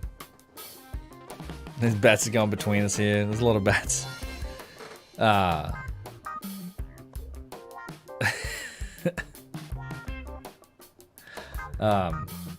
I don't think they were ball bearings. I'm not sure what they've. I'm sure they were used for some of the pounding with some things, but yeah, I don't know. It's possible I don't know them being bearings, to be honest. I think that would have been maybe a lot smoother and rounder if that was the case. And they're not all round. Like some of them are definitely all pointed, but a lot of them are very round. It's true. I haven't really thought about it. Why to go to all the effort to carve tunnels and bedrock? Good question. Why go underground? It's a human skull. Yeah, we actually found little like insets where they'd put bodies and stuff in here.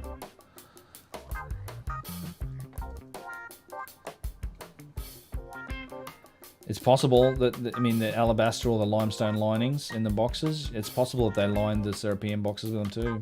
I mean, well, so there was one that was found sealed. Remember that? So one of those boxes was found closed, and it was dynamited open by Auguste Mariette, an Italian guy, in like the 1800s, and he there's nothing in it, no lining or nothing.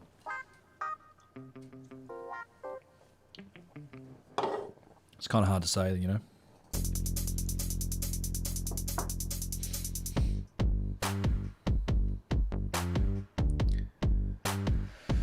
The tunnel systems in Giza.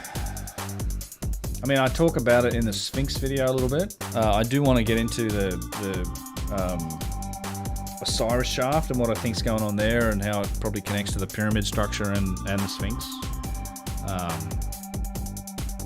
I don't know. But I know I haven't done anything specific on a tunnel system there.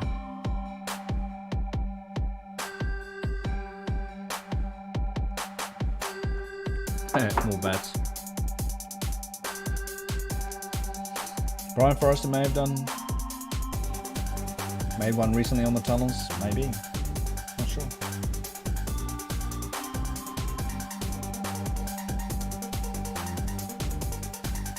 Yeah. Oh, okay.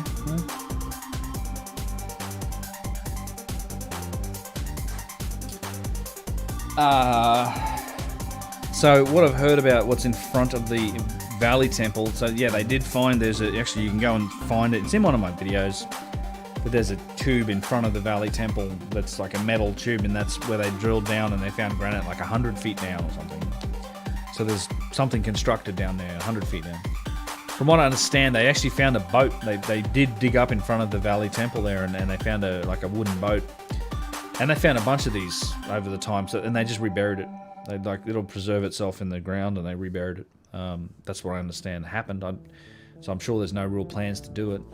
I'd like to really see some proper scanning done there, you know, like something that's very open and no question marks over kind of thing, and they actually went and did some proper scanning of that whole area. I don't know why we can't just figure it out. It feels like we have the tools to kind of work that out and really shine a light on what could be down there.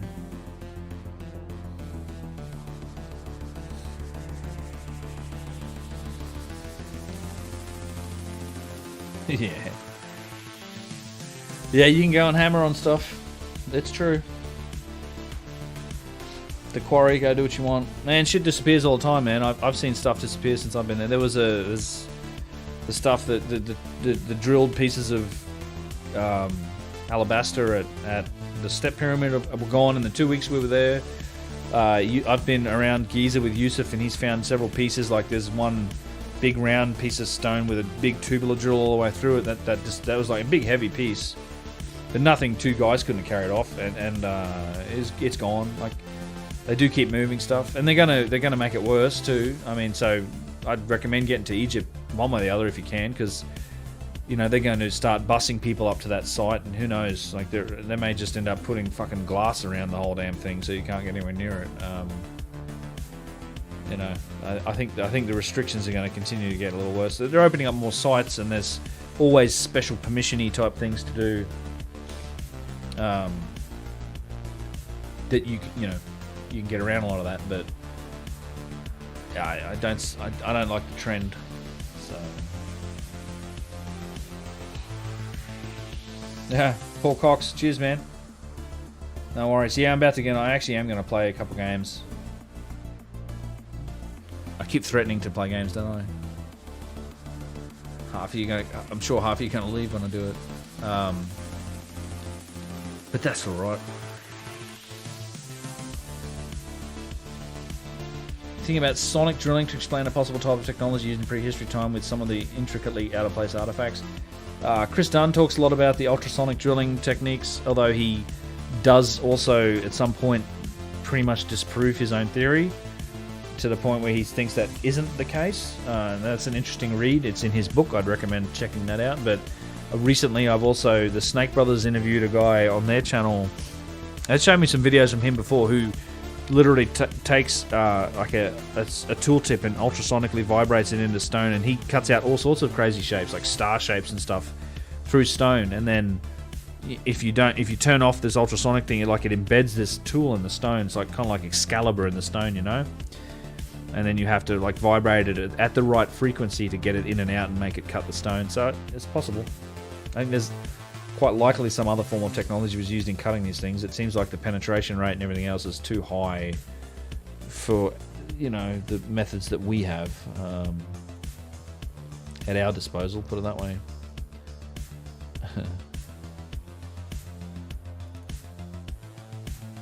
There's some bones. Did I show you the bones? I think the bones are up here, aren't they? I think this. I did put this clip in, but there was a couple of rooms like this just full of bones. So I don't know. There's definitely some ultrasonic stuff going on. You know, radio friendly. Thanks, man. Cheers. Glad you like it. Very kind of you to say.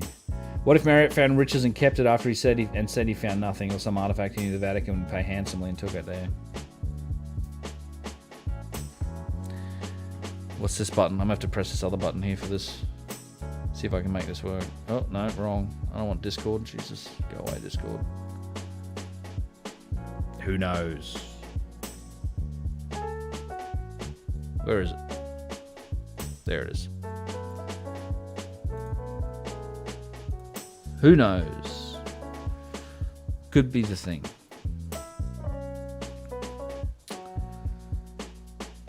We talked about the labyrinth earlier. I haven't heard any news on that. Yeah, the old jeweler using that technology, that's exactly what I'm talking about. He was doing that small-scale ultrasonic drilling. They've only scratched the surface at Giza so much to... I think so too. I think there's a ton of it.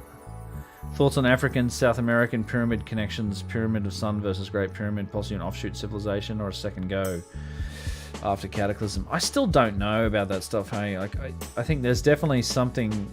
there seems to be this pyramid building culture going on around the world. Like the Chinese pyramids, but I really don't know how much of it is... How well connected it is to the pyramids of Egypt. There's definitely, I think, some precursor civilization going on at the very least, if not the same one. Lower tunnels below the Serapeum box level. I've heard rumors of it.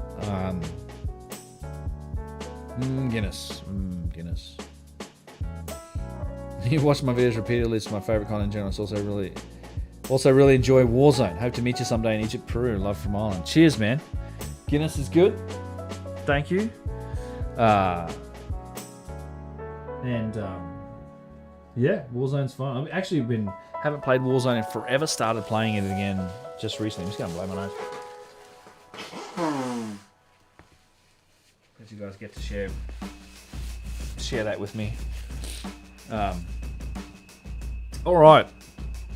Are there pyramids in Australia? There's apparently a couple. I do have some pictures.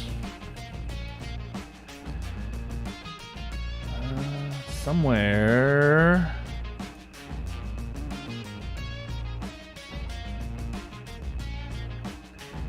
No comments on my directory names.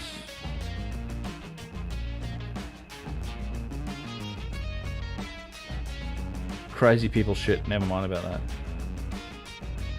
I do get crazy people sending me their shit quite a bit. Bugger. Well, I did have some Australian, might have been in here. Might have been in here.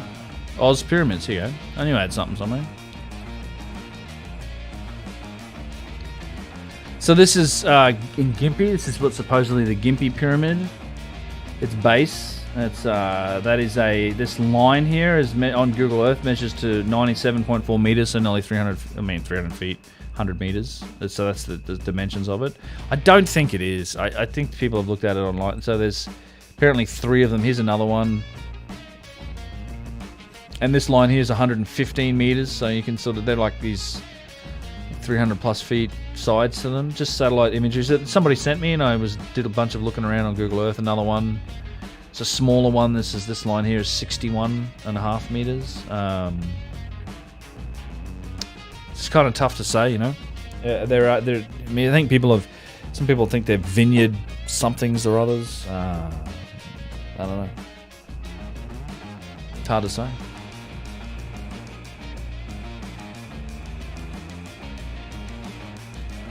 Have I, by any chance, engaged any section of academia? Standing wave? Yeah, it was, wasn't it? Any documented attempts to reproduce the most difficult vessels from Saqqara with modern equipment? Isaac Arthur channel.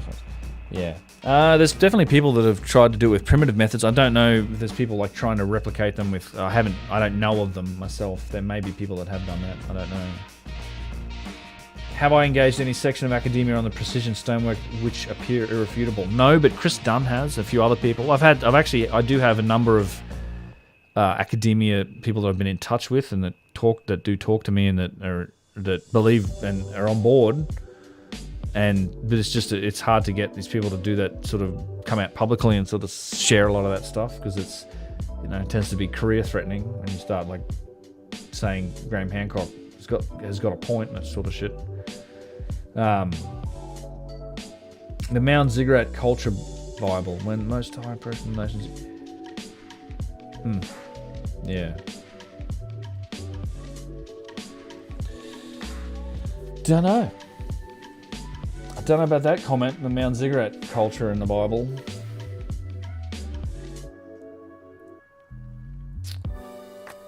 All sorts of things going on back in the day. Seas were being split and miracles were happening. What else we got here? What can I share?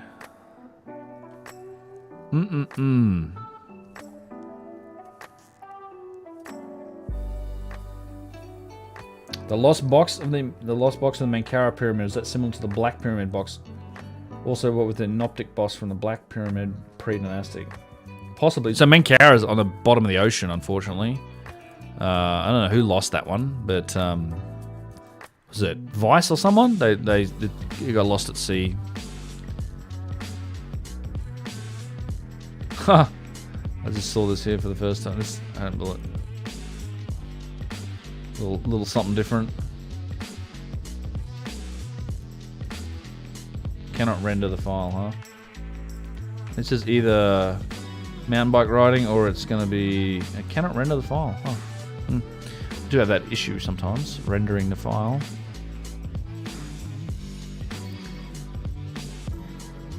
Live YouTube is a miracle, isn't it? It's cool, huh? I was tempted to stream on Twitch, but I don't really have this name on Twitch. I guess it's a different name, so I'm just gonna use this channel for streaming. I'm gonna try and set up a stream schedule. That'd be cool. A couple days a week, do this stuff, see how we go. Love it if you guys can sub to the channel, whatever. I'll put videos on here occasionally. I am gonna play some games. Yeah, let me pop this up real quick. You guys can enjoy this for a minute. I'm gonna go and get myself a beverage. I've got a few minutes to go. You guys enjoy some music and a little bit of a Jeep ride across the desert real quick. And I will be right back. Alright? Just give me a couple minutes, I'll be right back.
I'm back, chat.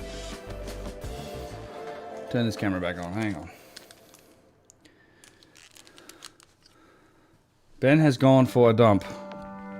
Ben has not done that.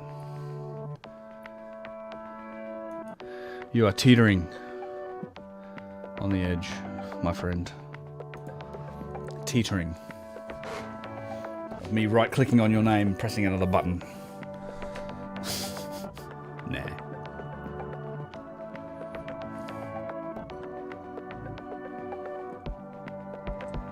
Nice time of day. For you guys? Maybe. It's 1:45 in the morning, yeah. Getting my trigger finger back in action soon. I was thinking about going and shooting some trap this weekend. I haven't done that in years.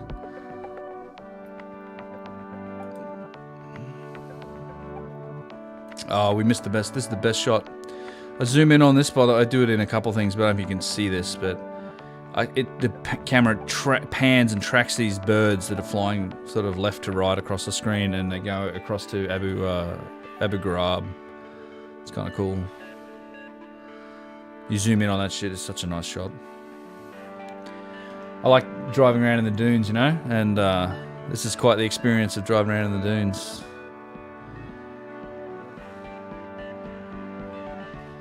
This is like dunes like nowhere else.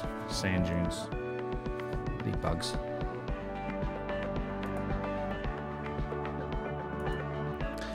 Trying to find something else here. Huh? Even the music world academia is dogmatized. Luca! It's good, man. Cheers.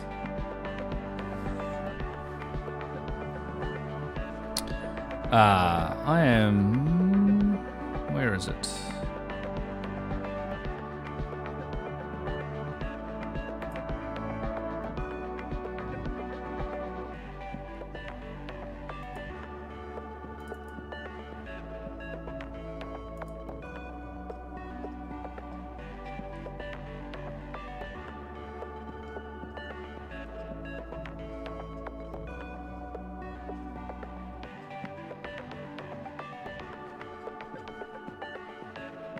Yeah, this was cool. It was a cool Jeep ride. It's 3 AM, you're supposed to sleep help. Yeah, I feel the same way. Uncharted X vids for sleep time. I actually get a lot of people saying that to me, to be honest. It's true. It's actually a little interesting. I don't ever quite know how to take it. I use your videos to go to sleep. But then again, I like to listen to audiobooks every night. I always put on an audiobook generally, go to sleep that way. Let me look at some other stuff here real quick. This is a little different. A little different.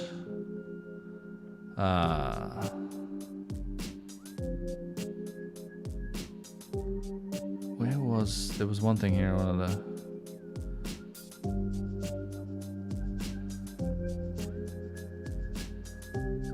I was going to do some more sand dune driving videos just in the States. A little more interesting. Well, a little different, not more interesting. Nah, never mind. Will you ever go to Recat? Anyone else? Yeah, sleep time. Well, yeah, yeah, it's cool.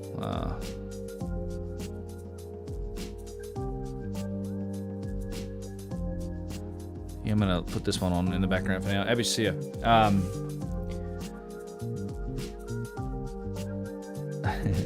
Yeah, no, it's not. I mean, it's not disrespectful. I don't take it as disrespect. I think it's great. Is it safe in Egypt? Yes, very safe. So there's no gangs in Egypt. There's no street violence. There's no like random violence. You know, look, bad shit happens. There's always, you know, you see on the news occasionally these things happen. Most of the issues that they have in Egypt happen out in the desert in the Sinai, and they're against the police. That's not to say that not like tour buses haven't been attacked. But it's super rare. Like, it's never really happened. You have much more danger driving around in your car, and in a lot of American cities, for example. But there's just the thing about Egypt is there's no like random street violence. There's just gangs and things, and and most people are so many people are dependent on the tourist infrastructure that they're very happy to see you. And it's I've never had a problem, and I've never felt unsafe there. I like it actually. If anything, people just want to, you know, you get pressure from vendors and stuff, and if you can't deal with that, it's tough because they're definitely pushy. trying to get you to buy things and engage them, but in conversation and things. But it's not. It's not a lot beyond that. It's a very safe place. Millions of people go there every year. Am I ever going to go to the RECAT structure? Probably not. Mauritania is not a cool place to go.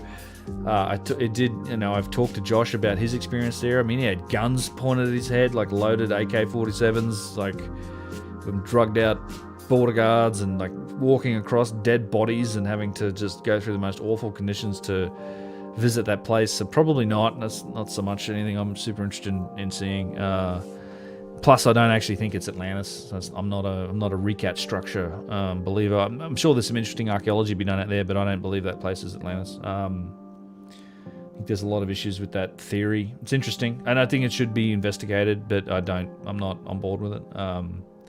That's fine though. I think there's, Randall Carlson addresses it and has some very good points. If you wanted to get into an explanation of why, I'd recommend watching Randall's podcast on the topic. How many of the younger up-and-coming Earth scientists and archaeologists have been influenced by alternative ideas? I think there's quite a few. I've definitely been contacted by some of them. Theme tune has nice bass, thanks. How far west into the Sahara has been investigated? I don't know, but there's definitely lots to see out there. I mean, Napta Playa, and there's a lot of stuff out there in the desert that seems to be, potential bare bone skeleton sort of remains of what might have been there in the past. Academia maybe just be dead. Needs the reset. Yeah, RECAT is a dangerous trip. Yeah, Josh, you can watch Josh Sigurdsson's video on it. That kid's got some cojones, man. He and good for him, but I'm not. I don't know. He's Josh. I think's looking like that. He's looking for the fight. He's looking for the cancel culture, and plus he's also he doesn't need the. I mean, he's Bitcoin. He's funding himself pretty much. I'm still trying to make it. I mean, I'm trying to build a support network outside of YouTube as well, because I do recognize that ultimately, given that I'm anti-establishment and I hold a view that's different to the orthodoxy, I recognize that they one day will probably come for me too. Independent thinking and stuff seems, it's not like the hilarious. Did you see this? Susan Wojcicki, the YouTube CEO, she won an award for freedom of speech. There's some foundation that came up and they gave her the award for like outstanding contribution to freedom of speech or some shit. And I'm like, really? Like, oh my god! Like James Corbett just got banned off. You're like. There's so much that's so ironic. There's so much Orwellian double speak that goes on in the world today. And I have to say that were it not for the inevitable and like the ensuing inevitable big tech shitstorm that would happen should I engage in it, I would also, I think, have made content and talked a lot more about more social topics and politics. I write about it, and I sort of dance around it occasionally, but it's like I'm not trying to get myself cancelled either. So, and that's more's the pity, right? Because that's what stops, I think, a lot of people from really engaging in that. You have to be fully committed to alt tech at that point and get going down that route. And it's certainly something that maybe in the future I can look at, but I'm trying to, there's still like a growth phase where you need YouTube, you need that establishment stuff to kind of support yourself and make it happen. It's just, it drives me absolutely crazy. Like the idea that you can't say things and you can't talk about certain topics and you can't express yourself, like it really does. I'm so against that, all of that stuff. I'm very much for the best, the best response to things you might call hate speech is more speech. Like it's the marketplace of ideas. You should never censor anything, nothing. I'm very much against a lot of the cancel culture, and I just think it's dangerous in a lot of ways, and I don't like a lot of the trends in society today, but it's my opinion too, and I respect everyone else's right to have their opinion, but it's just like, it seems like you have to have the right opinion to be allowed to say it, in a lot of these cases. Anyway, don't need to get into that. Not enough equity from Uncharted X. Radio friendly. Yeah, the internet is helping to offer. It used to be a place for the alternative. Now it's becoming very mainstream.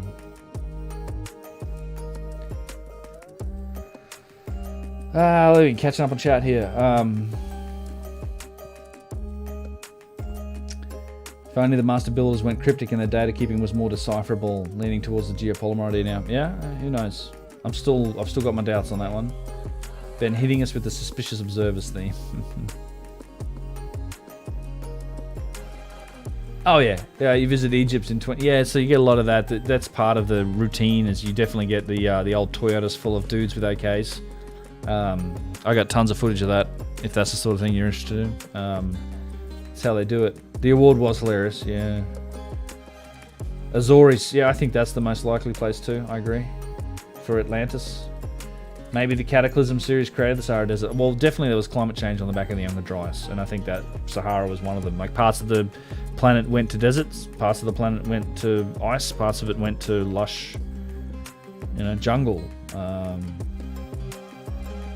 Have you ever deleted comments of scientists against myths like they claim? Yeah, I'm pretty sure. I'm sure there's been plenty of comments deleted from my page. I have moderators that delete stuff. I delete obnoxious crap. I generally delete stuff that's just promoting other things. I don't. So long story short on this, it's not. I don't believe it's censorship. It's. I consider YouTube like. He has his own channel. Like, he can say what he wants over there, and people can say what they want on their own channels. That it doesn't mean they get. It's like we all have a house on the street at YouTube, That doesn't mean that you get to come in my yard and graffiti my house with your crap. And mostly, the only thing I give a shit about is like crassness, spamming, context-free spamming of other links and stuff. Like it's not. The true test, I think, in a lot of this is like you can say it on your own street. People want to say it in my videos because that's where the eyeballs are. Honestly, people, they want to have their piece. They want the people that watch my stuff that are there because of my work and my effort.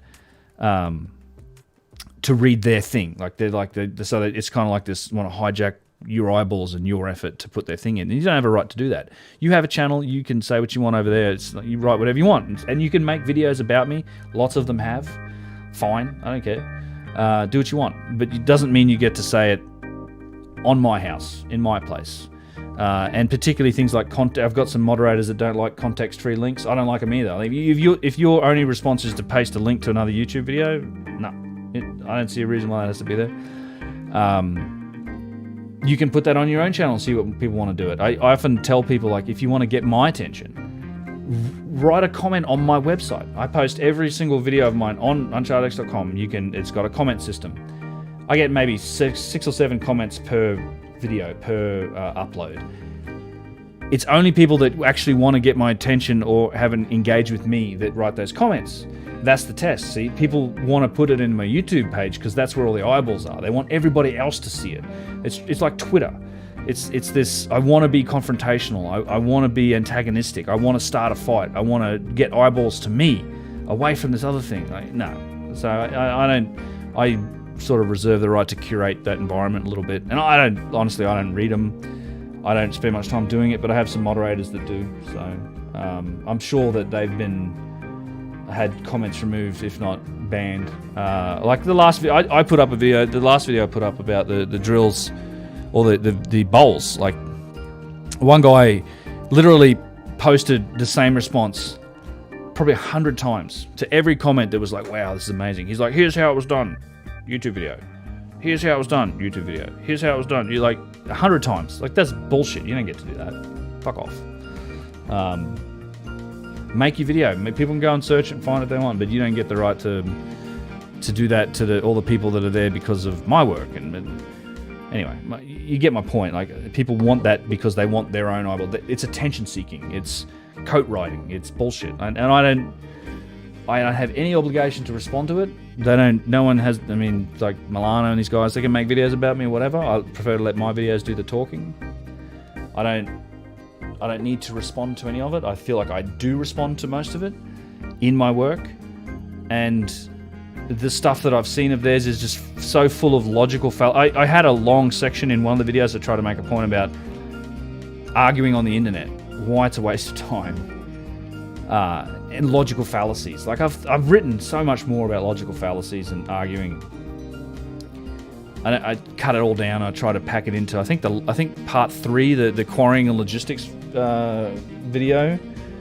I got into it and I was just like, it's like pissing into the wind. It's pointless because what I end up doing, and I've learnt this through experience, through 10 years of arguing on the internet, and I just gave it up because you end up pointing out the fallacies in other people's arguments, and they'll never even get acknowledged, and in that fight you will lose completely the context and the points that you were even arguing about in the first place, and it just devolves into this back and forth where the ultimate objective is to never ever ever ever give up, never ever ever concede, and never be it doesn't matter how you have to twist the words and bring up other topics and bring in more logical fallacies and straw men and appeals to authority and all these other issues that you have, like personal incredulity, all those issues. It's just logical fallacy after fallacy after fallacy comes out. So I just won't engage in it. Like, my work will do the talking. You feel free to make videos about what I've said. That's fine. If I feel the need, I'll make responses to that. But most of the time, and like David Milano's videos, for example, is just full of logical fallacies. Hey, dog. What's up, buddy? Me dog came in. Anyway. There's your rant. There's your probably got the response you wanted there.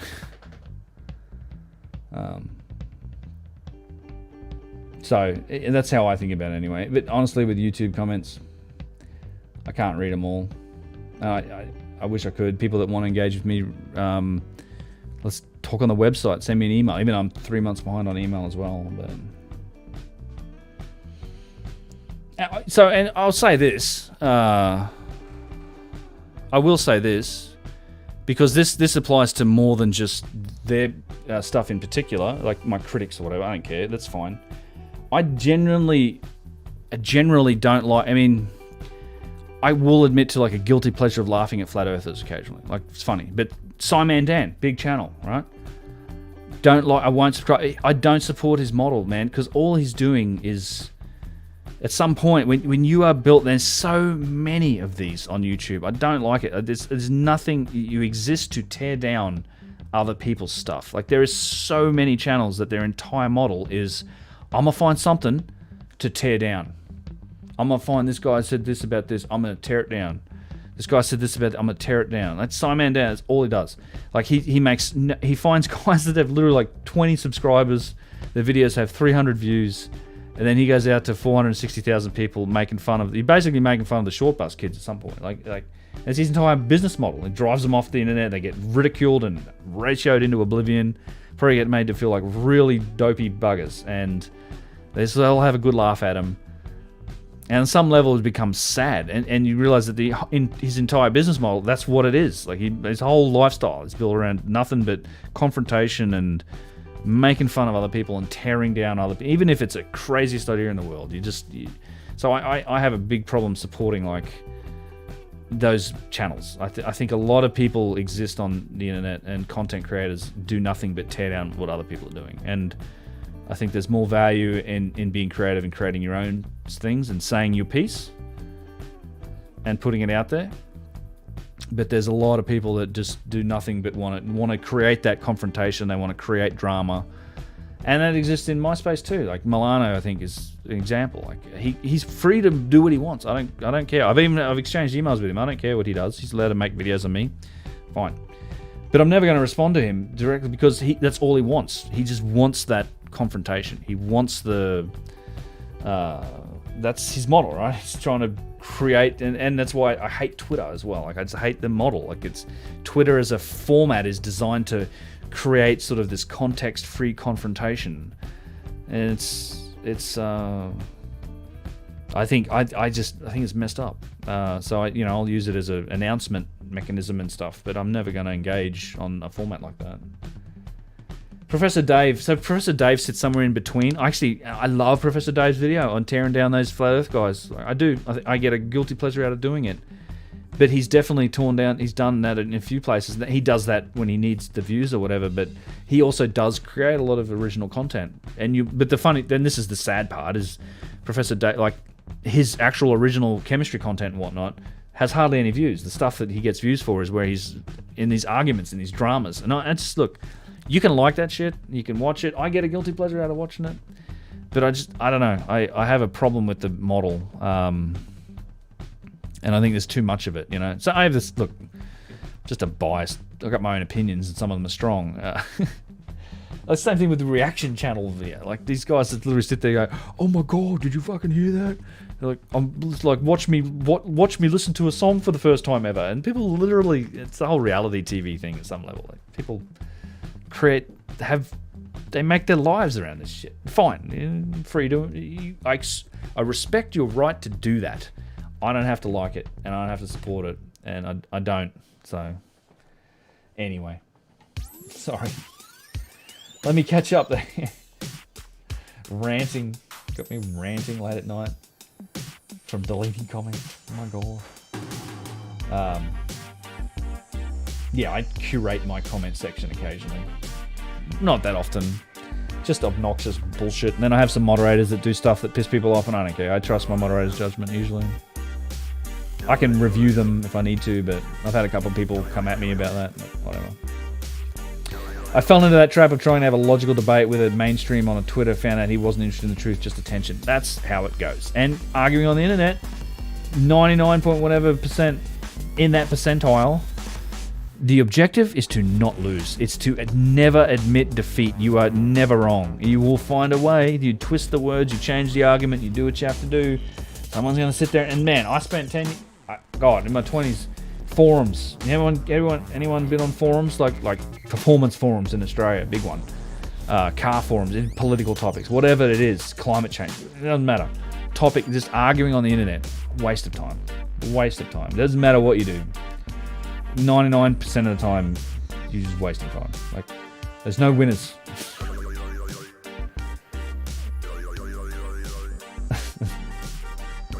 Did my opinion of the function of the pyramid change after visiting the bent pyramid?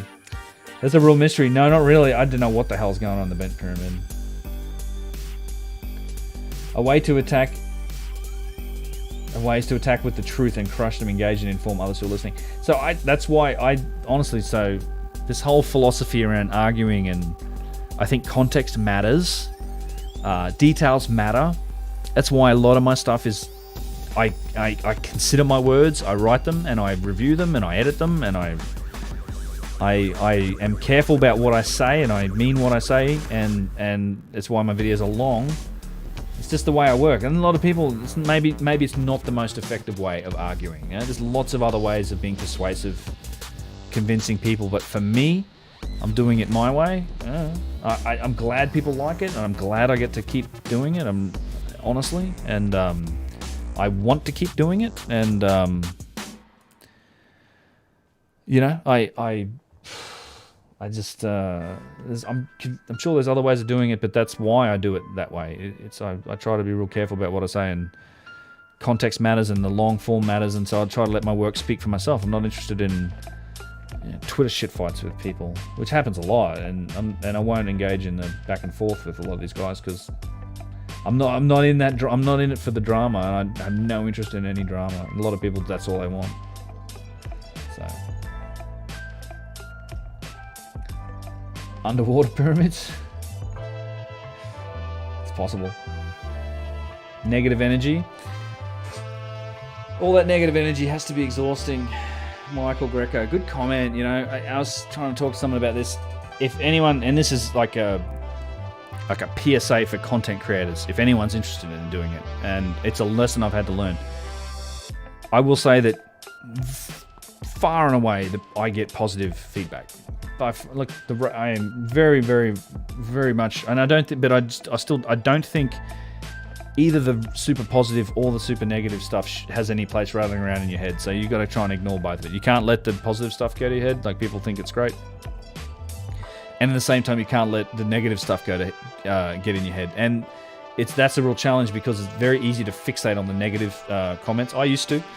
I used to argue with people in the comments, and you just get people that are, and you realize there's an element of people that generally have something to say, and then there's another component that are trolling and just trying to get a response, and it's easy to give them that. At some point, you find a lot of people talk about just ignoring all of it, and I think that's the best place to be. But you've got to find a way. You're going to get negative feedback, and unless you don't get any attention, I'd rather have negative attention than no attention. That's the game, after all. I mean, I'm trying to be sustainable with what I'm doing, which means I have to pay for it, and it's got to get views and advertising and Patreon and blah blah blah blah, all that stuff. You know, you got to make a living in it, and I'm not in it for the money. Trust me, I'd still be in IT if I wanted money. I earn a fraction of what I used to earn. Well, it is a fraction. It's a small fraction. But you have to sustain yourself. So there's the negative attention will happen. You just guarantee there's people gonna. So you just have to find a way to deal with it, and I'm fine with it. I honestly don't mind. I like it, and people can make videos about me. I don't mind, but I generally get to the point of like, I don't owe you anything. Like, I don't owe you a response. You don't get to demand to have a debate with me. You know, say your piece, I'll say mine. Whatever. If I get to a point where we're gonna have a debate, we'll do it. But I don't owe anyone anything. Some people seem to think I owe them something. And for that matter, I do get a lot of people that are like, I get a lot of email, and I get a lot of people that are like, my theory is perfect for your channel, man. Like, God damn it. If only I'll talk to you. You make the video. You put it into words that everyone else will understand, and then you promote it. Like, this is I've got it figured out. Like, I'm not gonna write it down on paper. I just want to talk to you. Like, get it on the phone, and I'll tell you my idea, and then your channel's. I literally have had people say your channel's perfect for for my idea. Hey, it's good. Yeah, thanks. How about you write the paper, get some support? Like, I don't know, make your own video. I appreciate it. Like, I'm willing to engage with people that have interesting ideas, and I do. But it's like, I've had a bunch of people like, man, I've got it figured out. And I need you to tell everyone.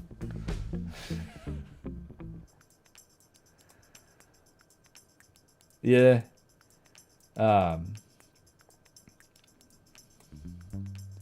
Catching up with chat. Yeah, this is Abu Sir, I think we're still looking at. I think all of us here are just glad to find common ground with a group of like-minded folks. Gets so frustrating dealing with the folks who get so caught up in pop culture or their own ultra. Yeah, that's true. I think community's a great part of it. That's why I'd like to do a bit more live streaming. I think the community aspect is fun. People that are interested. That's one of the major rewards for this for me is engaging with people and finding an audience and finding people that are interested, because I mean, I end up talking like a motherfucker like this at barbecues and social engagements, but you're generally dealing with also people that don't have any grounding in it, and they're like, oh, that's super interesting. Tell me it from the start or whatever. And so it's finding people that are interested and have some background in it and have been investigating and connecting with people. Like, I've met some amazing people as part of this, like getting to meet Randall Carlson, Chris Dunn, like all these guys. Like, that's been probably the most rewarding part of it. Like, Graham Hancock was the guy who got me into this. Like, I forced myself in his life for a couple of weeks, and I was like, God damn it, there's a lot going on here. I just became obsessed with it. Summer Games, hi. Twitter gets aggravating. I do enjoy the conversation with like-minded alternative research. Yeah, you're done with arguing with people. It's got its uses, and I love what some of the like the research groups are doing, and it's good. I think the platform itself is designed to create conflict. Like, I just have an issue with the interface and whatever else. I sit there and read it. You know, I like to read. I don't post much, but I do read it. Thank you, Renee. Don't pay attention to the idiots. Yeah. Finally caught you live, Andrew Robinson. Thank you for your work, especially regarding Sakara boxes. Cheers, Andrew. Thanks, man. In terms of bully behavior, the head-on approach usually works the best. Deleting comments fuels the story, unfortunately. I get it, especially with spam. Yeah, whatever. People are going to complain one way or the other. I personally, I don't do it. It's my moderator. I do have some moderators that do that do go on the Warpath, the comment sections. Occasionally I go and review it. I don't know. Maybe I should pay more attention to it. But I don't know. It's not that important. I think YouTube comments is like, it's just a shit fight usually. It's fine. Lighten up, Ben. Thanks, Simon. Glad you're here, man. I'm gonna have a class clown in here somewhere. Keep you. Yep. I respect how you structure your brand character. Thank you, Robin Hood. I do try to be careful about it. Sakara-like boxes in other parts of the world? Yes. Yeah, Japan, I was going to say. Sakara, the biggest ones in the Serapeum. Likewise, mate, if that was directed at me, I don't know. I don't know if I directed anything at you there, Paul. I'm not sure. I'm just catching up on the chat. Catching up at 1.5 speed. Ben talks even faster. Recat is absolutely not Atlantis Azores. Yeah, I think it's most likely in the Azores too. All right. It's now 1:15. We're down to 67 people. See if I can drive that number into the ground and play some games. Let me just check what's going on here. Is the music layer necessary? Oh, are you on the stream, Janus? I just got a message from you. Is it too loud? Let me know if the music's too loud, because it just is what it is. I'll turn it down a little bit. We're going to turn it off in a minute here anyway. Alright, let's... I think you guys are seeing this, right? Let's change that up. Let's get just me. Hello. Let me close this down.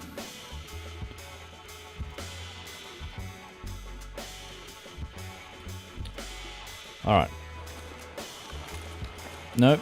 Yep. Alright.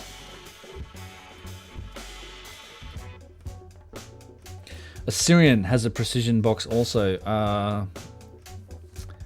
The Osiris Shaft has several. They're at Giza. I mean, there are others in Egypt in a few places, but the Assyrian I don't think has a box in it. At least it doesn't anymore. May have had one. There's boxes in a lot of places. Kind of intense on here today. Do I like the Assassin's Creed games? I played the first couple. I would like to. I know the one with the pyramids is good. I found the first couple to get a bit repetitive with the combat. I think I played up to the Americas one.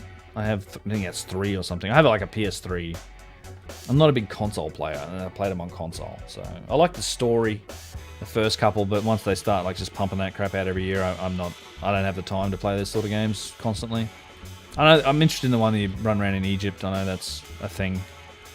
And I watched the reviews of the latest one, which is just a massive grind fest from what I understand, the Viking one. Alright people, we're going to play some Tarkov. Let's bring it up. Here we go. Let me see, do I need to move my head? Maybe make it smaller? You guys tell me. Where do we want to put it? Maybe there for now, whatever. Let's see. I got some stuff we need to get rid of. A couple of VSSs for some reason. Let me sell some stuff here real quick. So I don't know if you've known this game. This is an interesting game. It's called Escape from Tarkov. I'm going to move my head around till I find a place where it makes sense. East is east, simple.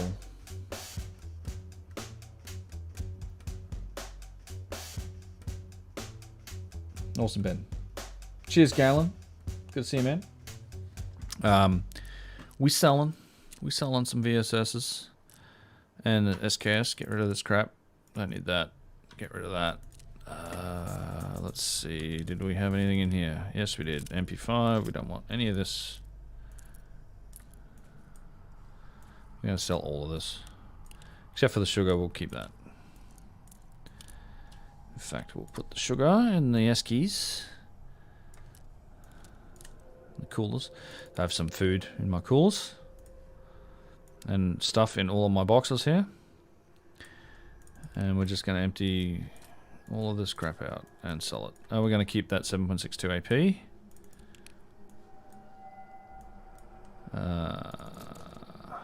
Where is that? There we go. Man, the game servers are slow. Maybe I need to restart the game here. We're just going to sell this stuff and maybe I'll restart the game real quick. 4:20 AM, you're out. Yeah, man. I would be out at that point too. Cheers, Simon. Thanks for dropping in. Thanks for all the fun commentary. It's awesome.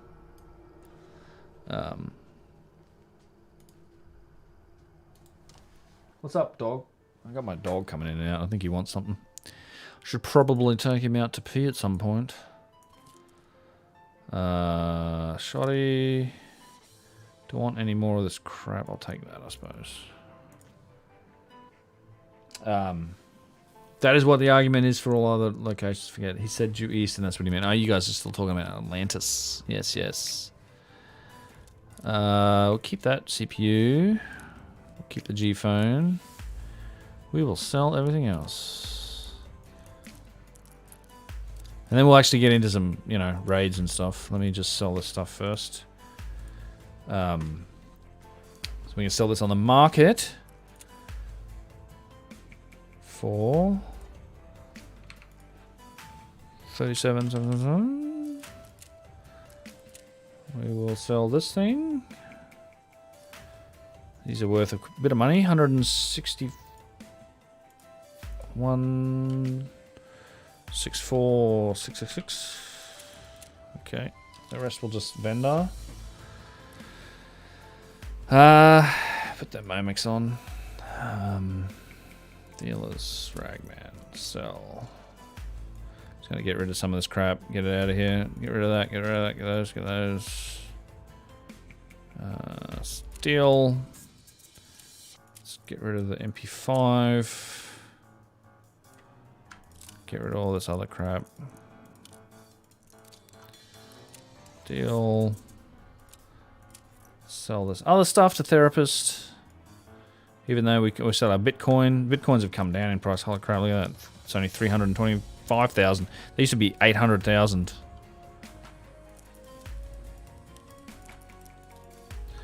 Maybe we'll keep the morphine for now. Deal. Sell that too. Get rid of that. Alright, let's get the morphine in here. Okay. Let's do a raid. Let's just jump into a raid. We sold this stuff. Actually, I do need to collect my insurance. Oh, God. Look at all this crap. Okay, let's just throw all that in there. My HK416, I must have... Huh. Okay. Alright, well... I got killed by the scav bosses and they evidently protected my gear. So we're gonna go. We're just gonna do a quick raid. I want to do a raid now. Look at my monster scav here. Okay, let's get into a raid. Let's have some action. Some action, Jackson. Boom, boom, boom, boom, boom, boom. This is Krampus again. Let's see. Athens did defeat the Sea Peoples. Ever heard of Gilgamesh Resurrection Chamber? I think the story goes Egyptian priests told the story that the ancient Athenians helped defeat Atlantis. That's what I believe. Weird shit. So it's a coincidence that Plato was lucky to be starting at saying that exactly the date of Mount Waterpalm. Yeah, it is. It's hard to discount the dating with Plato. Like it's bang on the date.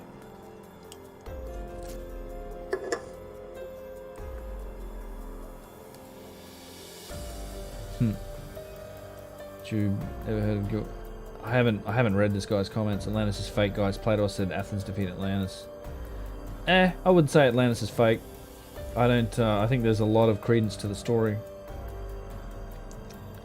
I wouldn't say it's a certified thing either. Like you do have to take all of that stuff with a grain of salt. But there's a lot of anecdotal evidence that supports it. I mean, I hate using the term. I think the term Atlantis colors the discussion. It brings all this baggage with it, you know. It's one of those topics that I think. Shit, hit ready, Ben. Sorry about that. I didn't actually queue up yet. I think it has too much baggage.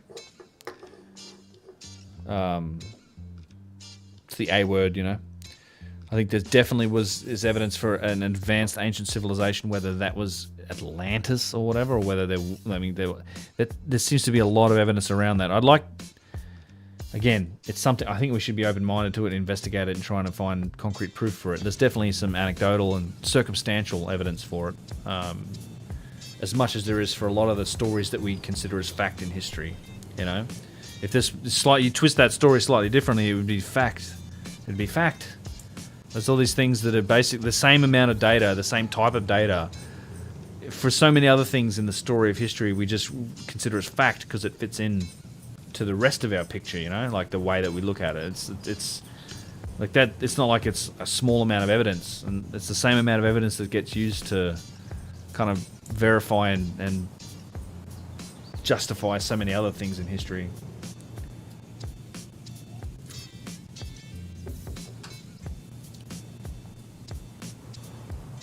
Yeah, I think we do a lot of that. That's Paul. That's a great comment. That's the idea that how many iterations of civilization have rediscovered or added. Oh, let me pause this off. We're in.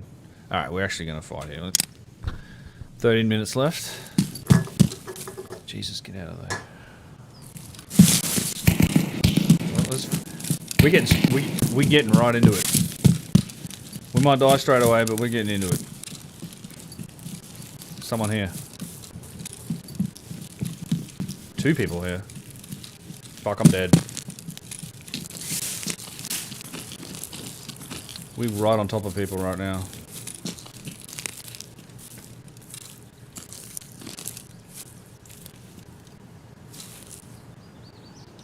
Do I have anything? I got nothing.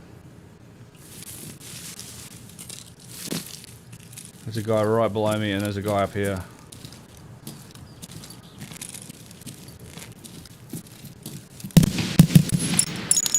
Hi. Run away!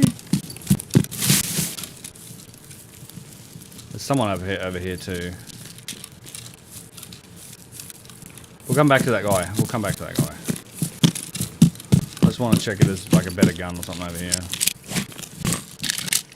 This gun's shite. We got a flashbang. At least there's that. We'll take a Slickers bar. Why not? The guy's probably like crouching down, like, what the fuck was that?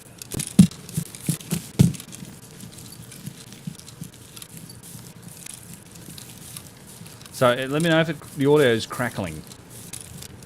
I feel like this game causes the audio to crackle, or at least this sort of. I also have these ears on. Paracord. I actually need that paracord. I'll take that M62, thanks. Why not? Take the M62. Refill our mag, why not? We found some bullets. Let's go find that guy. Unless this guy up here that was up here kills me. It was definitely 2 of them. Don't want any of that shit.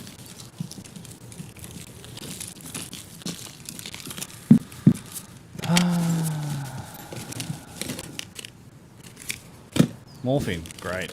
7. Splint, even better. 6, 5. Alright. Now we can actually fight. Sort of.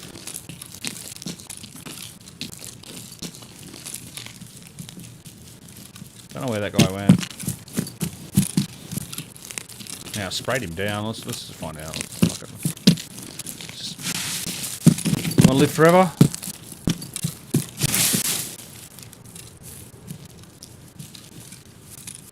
Still over here, buddy? Yeah. Oop. Hello. He's over there.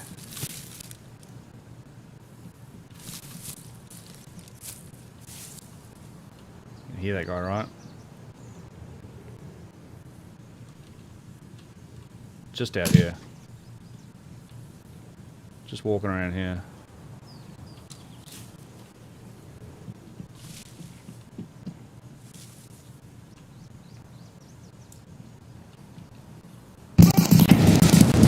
going down.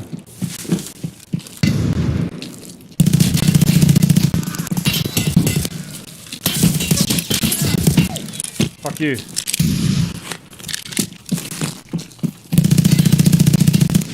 Oh, shit.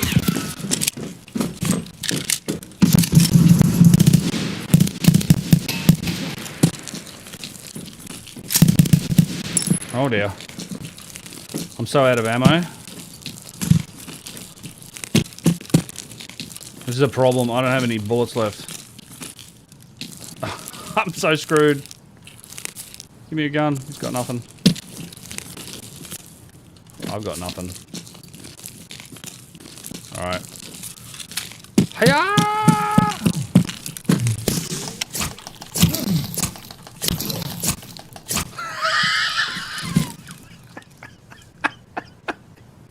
It's a fucking player. It's a player. Oh my god, that was funny. That was some funny shit right there. That I'm glad I was streaming. Wow. That was a play. That poor bastard. I just ran over and beat him on his head until he died. Oh my god. That's some funny shit. I'll take your hat. Give me the hat. I want the hat. What?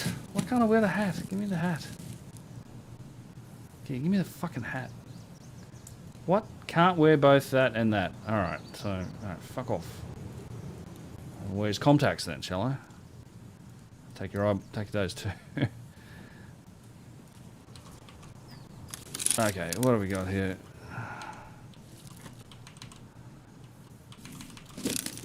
There's no fucking... I got a bullet in there. I need to sort out this loot real quick, so we just need to go and hide for a second. I don't know what the fuck is the deal. Did you guys see that shit? Alright, we got buckshot. That's good.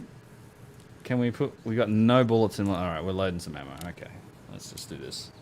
Let's at least get a mag in our AK-101. Wow. Wow. We will heal our thorax first too. Yes, let's do that. Let's just heal up. Put some bullets in the magazine.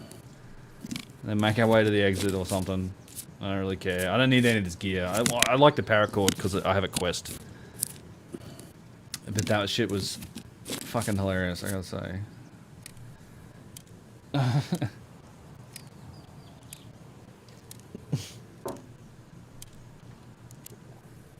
Oh, it's good fun. This game is...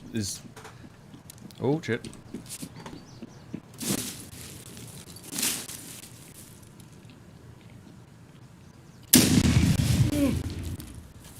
He might have died. Yeah, he died.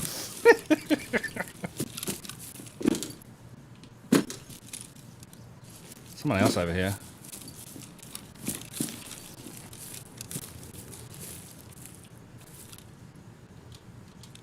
What'd you have, buddy? Another player! What are these idiots doing? Yeah, Saiga. Tell me you have some shotgun shells for me. Fuck off with that. I don't care about any of that.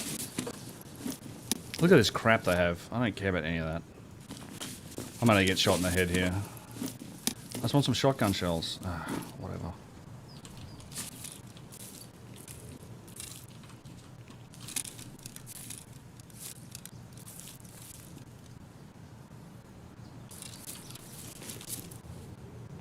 Fuck.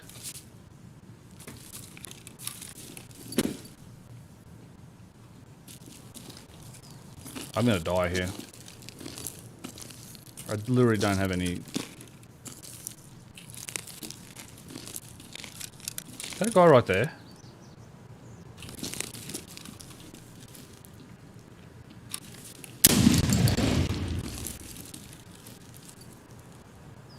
I think I just killed that guy too. Tell me there's some shotgun shells in this. Thank you.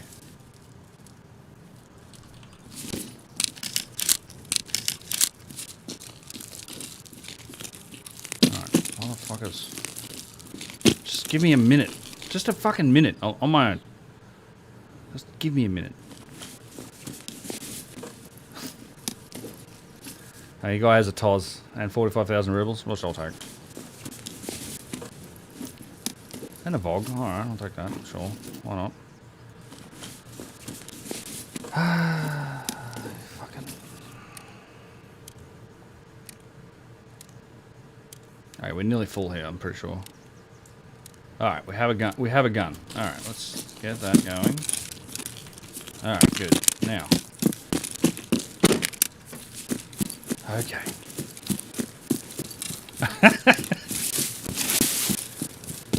Crossroads. Railroad to Tarkov. Alright, we have to go all the way over there.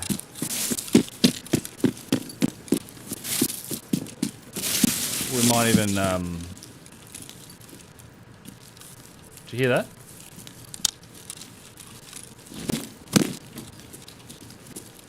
I thought I heard someone here. No, alright. Honestly don't care if I die. It was the replay value of that, the fact that I was streaming when I just killed those two idiots was worth it.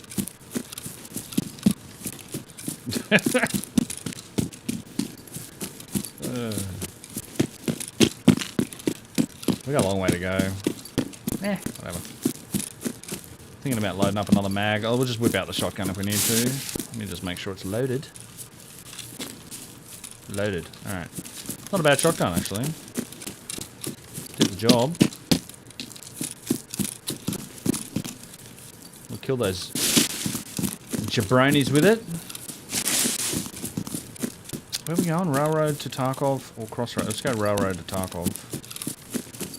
We'll go for a quick detour through here. Maybe. My scav's tired. He's an elite athlete though. We don't really have time. Fuck it, we just gotta run. We're gonna have to run like halfway across the map here.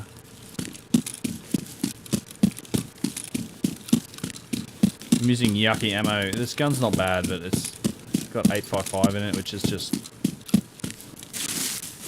hot garbage, if I'm honest. If I run into anyone with actual armor, then I'm in trouble, because it will bounce off. But this time of the game, like the fact there's only 2.5 minutes left. Oh, I gotta go. I gotta go. Let's go, let's go, let's go. It'll be touch and go here. Yep, don't shoot me. He's not gonna shoot me, alright, good. I'm a scav, so these scavs won't attack me unless unless I attack them in that zone. So I think I killed a scav. Well, I think it was a player scav actually.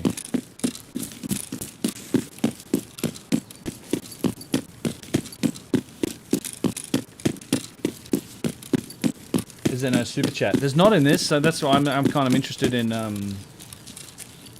check your gear, Ben. Yeah. I'll catch up with the chat in a minute. There's no super chat on this channel. It's not big enough. It's not monetized. So if you guys are here and you're not subscribed, please subscribe because it'll help me eventually. I'd like to get to a super chat situation. But whatever. It's oh man, I may not make this. This is gonna be very tight. Doesn't matter. I don't actually care. I don't want any of this gear anyway. I'm good. I'll make it. Unless I get killed. I'd like to get to a super chat situation on this channel too, like I said. But yeah, not monetized. I could, and I do have a Twitch channel, and I am an affiliate on Twitch, so I can do like subscriptions and that stuff. But it's under a different name. It's like a Malaria, my sort of gaming handle that I use for this. And I'd rather do it under like Uncharted X Live if I can. So, all right, 175. Ooh, he's quick on the movement. Let me catch up.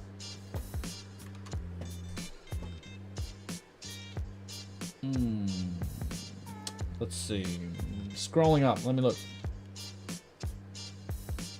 I think we shouldn't stop using the A word because the day is too spot on. We need to change the narrative about that. I agree. I think, yeah, but it does, like, this undeniably comes with baggage, doesn't it?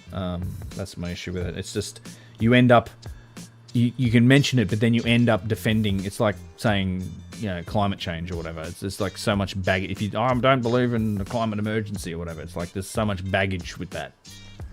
Oh, doesn't mean I don't like pollution, whatever. Like, or I do, doesn't mean I'm for pro-pollution. That type of thing. It just comes with baggage. You end up defending it, that's all. It's just from a discussion perspective. But it's worth getting into for sure with people that are willing. Yeah. Advanced global civilization. I also like to use it as the term that describes, I say, you know, call that lost ancient advanced civilization Atlantis if you want to. Capital City, yes. Jimmy is getting ready to do a video with Matt from Ancient Architects. Yes, he is. I'm glad.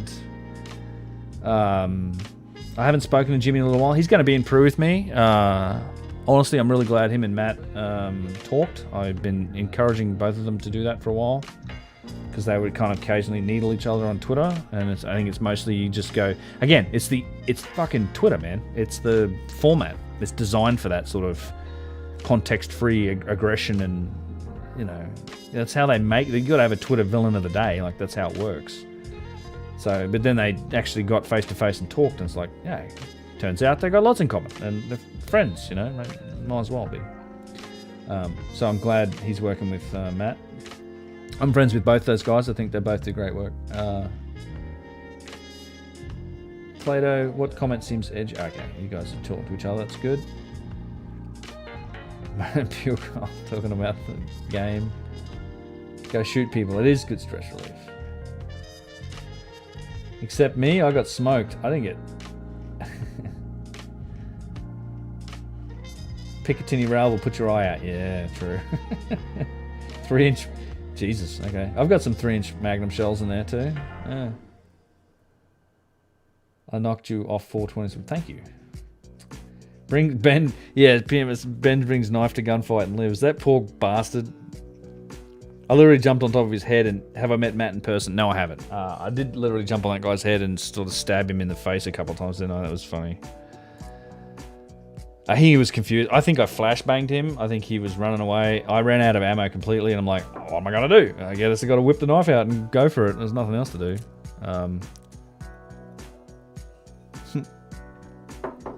These poor bastards. Look at this headshot with an A2607. That's the knife. Headshot with a knife. It's a tough day on Tarkov. I will glad. Look at this slow shit. I mean, it was fine in the game, wasn't it? Let me put this stuff away. We need the paper. We need that. We'll take the paracord and we'll hand that in. I'll take the dog tags. I've got me a collection over here. This one, no, that's where I'll go. But I think I already have. Yeah, I already got a few. But we will take the dog tags. The low level ones go up here, and the high level ones go above 10 level. These ones I'll just sell. The greater than 10 dog tags, rubles. Just put everything else over here. We'll sell it all. I don't want this shit. I don't need it. I don't want it. It's just crap to me. Maybe we'll go in as a PMC raid, go in with some gear. Not a bad gun. I'm pretty sure that's the Scav boss's gun, actually. I think it's probably what's his name? There's a Scav boss on this map. Rashala. Pretty sure that's Rashala's gun. So that guy like probably looted the guy that killed Rashala. I didn't even go into the gas station. Like Rashala may have been. This mine. I should take this because I killed someone with it. But they're useless. I've talked to Matt a lot on Skype, and we've chatted. We talk a lot on WhatsApp. I've not met him in person though. He's in the UK. I'd like to. He was supposed to come on like last Egypt trip and this Egypt trip with me. He's just been, you know, he's got some his personal situation and medical situation. He can't travel, so it's unfortunate. I'd still love to do a trip with him one day. I mean, he has a bit more orthodox view than me. We disagree on a few things, which is great, but we can respectfully talk about them and debate them and stuff, which I really like. he copped a lot of flack, and people don't realize like his channel. It's kind of like an insight into his thought process and his research, and so his ideas evolve over time as he does more research, and he kind of does so many videos that that he kind of documents where he goes with different ideas, and sometimes he'll contradict himself later on, and that's just how it goes. Like that's the thought process, but some people get the shits with it and criticize him for it. But that's just what it is. I love this song. I bought the rights to this one. Really love this song. Such a good song. Do I want to keep a Slickers bar? You can trade them for a scav thing. I mean, I've had 53 million rubles, so I don't really need any of it. Alright, get rid of all this. Let's get rid of this. Our empty cases. We'll keep the filter for now. The filter. Keep that. Sell that. Sell that. Sell that. Sell that. Sell that. Sell that. Sell that. We need to probably make. The problem is I gotta actually like create a like make a loadout. It's just I hate waiting. I hate like the mucking around it takes to do all that shit and get a loadout going, whatever. Comtacs, there we go. Got some Comtacs. I've got a billion of them in my different storage locations in this game, but we don't have armor on. This thing's... I'm gonna sell this Corund. It might as well. I mean, it will probably repair okay, but who cares? Let's just sell as much of this crap as I can. I should just sell everything. I should just like sell my whole stash off and just buy the shit that I need instead of like mucking around and trying to like store everything up that I need all the time. Sell.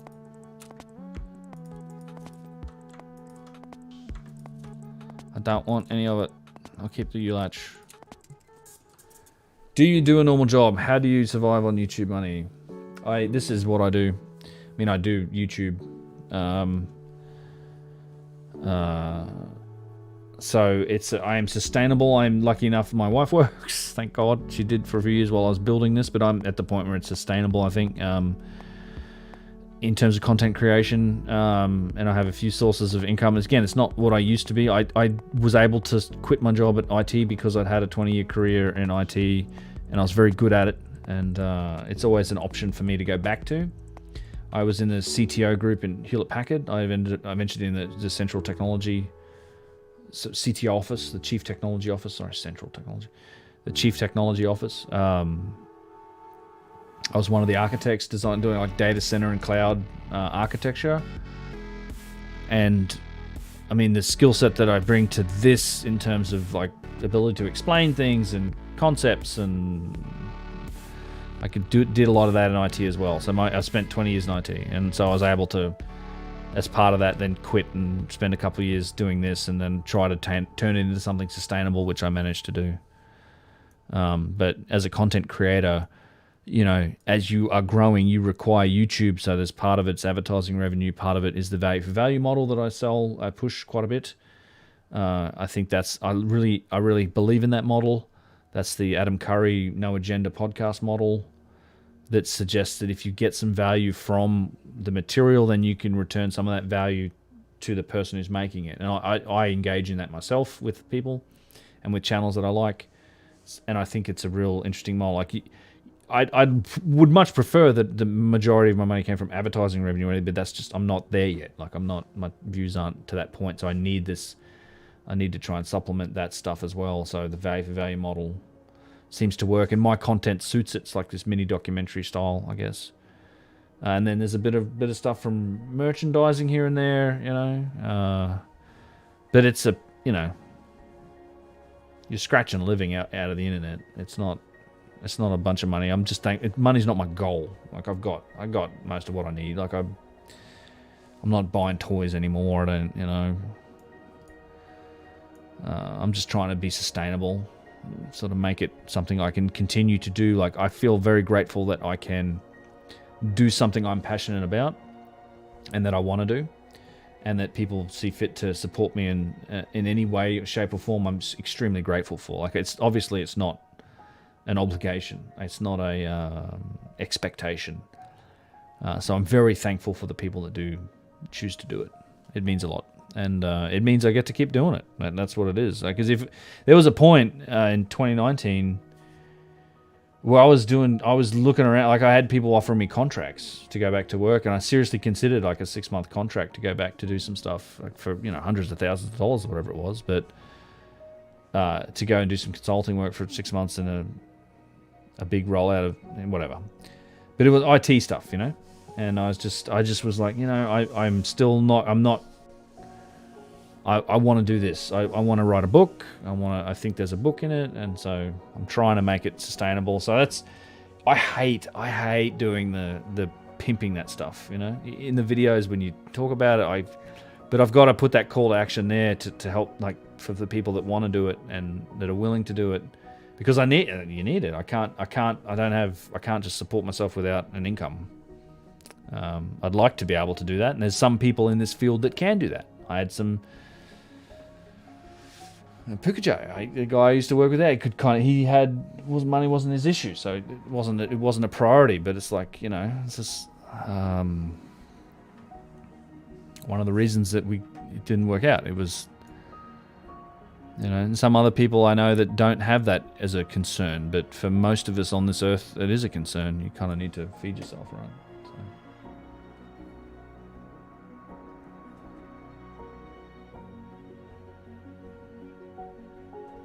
Thanks. YouTubers are rich. No, they're not. Very few of them are. Some of them make good money. Very few of them are. Like, it's one of those things like Twitch. It's like it's like celebrities almost, and people think that most kids are like, what do you want to be? I want to be famous when I grow up. Like, it's that 1% of the 1% of the 1% that actually make a shit ton of money, and like they're rich. Like, YouTubers aren't rich. You have to. A few of them are. A few of them make heaps of money on it, but it's like, go on Twitch sometime, and you go in any game category, 2 or 3 people will have all the viewers, thousands of viewers, and there's endless pages of people's with 2 or 3 viewers. No one's making any money. Like, very much the tippy top percentage, and YouTube's the same deal. It's more possible on YouTube because there's more eyeballs, and you can scratch a living out of it, and I know a lot of people that do. That's the other. I got into this, and I got to learn and meet other content creators and people that sort of they created an ecosystem where you can survive in it, and as a content creator, and that's great. They've made it harder and harder. I wasn't even here. Like, I missed the golden age of YouTube. There was a point where they were making a lot more. People were making a lot more of the advertising side of things and whatever. So. My perspective on YouTube is very grateful, happy to be working with them, and I need their eyeballs. It's where all the people are. Like, that's where the new audience comes from. You can alt text great, but you don't have the exposure. And then they have the model, the revenue model. Like, I'd like if there were more models that supported that. Like, I'm happy to do advertising, and I think viewers. If you're watching a video of a channel that you care about, I think you're happy to watch the ads. Even if you click past them, whatever, skip them, whatever, it doesn't matter. As long as it's like it goes on your screen, it counts. Like, it means there's a cent or two going towards that person. Like, I think that's a fine trade-off, I mean, I don't like mainstream TV or anything, television either, because there's so many ads and stuff, and that was always their model. Feels like YouTube's different. Like, there's a billion more channels, and you can really tune in what you like and get it from who you want to hear it. Anyway.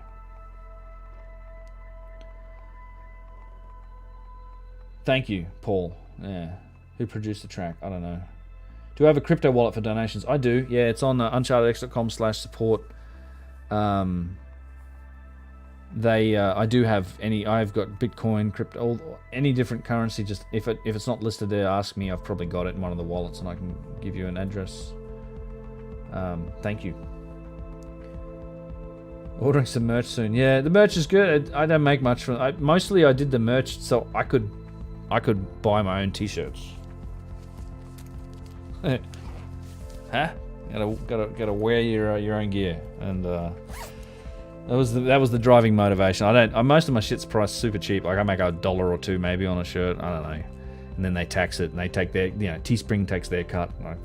There's not much money in it, and I could be more proactive with it and whatever, but I should go and update the merch. It's just like one of those things, you try to run like websites and podcasts and RSS feeds and web page and Twitter and this and that and the other and everything else, and then do the video and then respond to all the comments and respond to the emails, and days are pretty full, and I just can't. I'm the only one that does it. Like I'm not at the point where I'm like I've got a staff of people working for me. Like some of those YouTubers and Twitch guys are like, I've got 3 editors that I like Pastilli's videos. Like he does Tarkov content, an Australian guy, just successful Twitch streamer, but he has like 3 full-time fucking editors that do nothing but like make videos that pump out on his YouTube channel and this self-propagating thing. Yeah, I'm not there.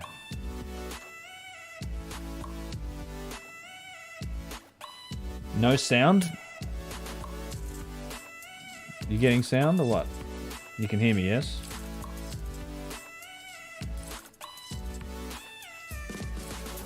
Wonder if anyone is buying YouTube merch.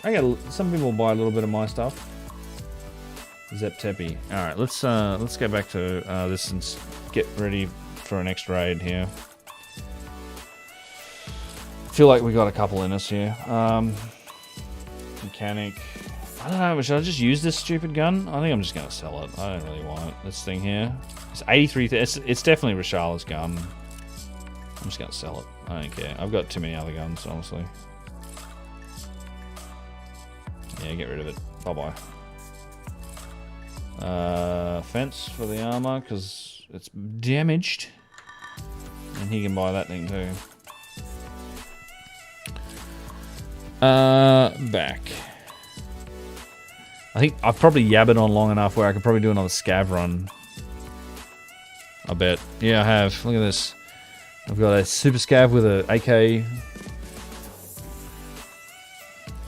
Maybe we do a PMC run actually. Let's go. Let's just do our PMC run real quick. We're gonna go with the takedown. We'll take that thing. Do we take the HK again? Maybe we take the HK again. I don't know. Is that a yes on the HK? I'm going to treat it like that's a yes on take the HK, Ben.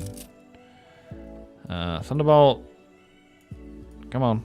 And we'll put some armor on too. You know what? You guys are special. Let's go full ham. Oh god. Get rid of it. There's so much money. I literally have this. Look at this money. I can just get rid of the money. I have 54 million rubles. There's so much money in this wipe. It's ridiculous. In fact, I'm going to get rid of these contacts too. We're going to put the razors on. We're going to take a better helmet. We're going all out. Not all out, but pretty much all out. Here, we'll take a slick. There we go. Take a level 6 armor. Best armor in the game, almost. Almost. We'll take the HK. Charles Piro, good morning. Yeah, we're up late over here, Charles.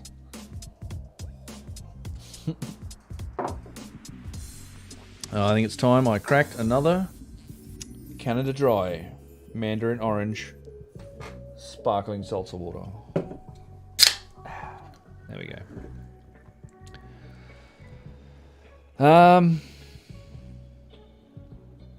What do I want? I want a better helmet. I don't care about any of this crap. Where's my better helmets? Yeah, there we go. We'll take that thing. Alright, that's a better helmet. Fuck it. Why not? Okie dokie. M61, don't care. Don't need you. Put you back in here with the other M61. There we go. Alright, let's have a look. What do we got? Load ammo. Let's unload you. We might even load you with M995. This is the good shit. Look at this. I've got 746 rounds. Anyone play Tarkov here? Tell me if you do. Bring the knife.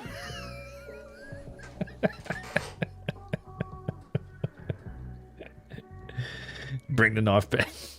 I won't need the knife in this one. We're not running out of bullets anytime soon, trust me. I'd rather use a bullet. That was some bullshit. I'll probably get killed by like the first guy, like shoot me in the side. I'll bring all this gear, like millions of dollars worth of gear here. And I'll probably just get murdered by people. You watch. That's how it goes. And then the scav run will just kill everybody else. We'll go in 855A1. 855A1. In fact, let's just unload. Okay. Unload. So this is a 60 round mag, and then we'll take like this is professionally called in your butthole over here in this thing. We don't need that many euros. We don't even need that many. Let's go like 8,000. We'll keep 10,000 for now, because you can get out with like with the car. We got a 60 round mag and we got two 30 round mags, so they're full. And this is full of like the really good shit ammo, and then these two are full of like almost the really good shit ammo. Then we've got a bunch more of the good shit ammo here. Put this down here. Let's take. Do we have a bandy? Oh, I've got a bandy. We'll take a backup med.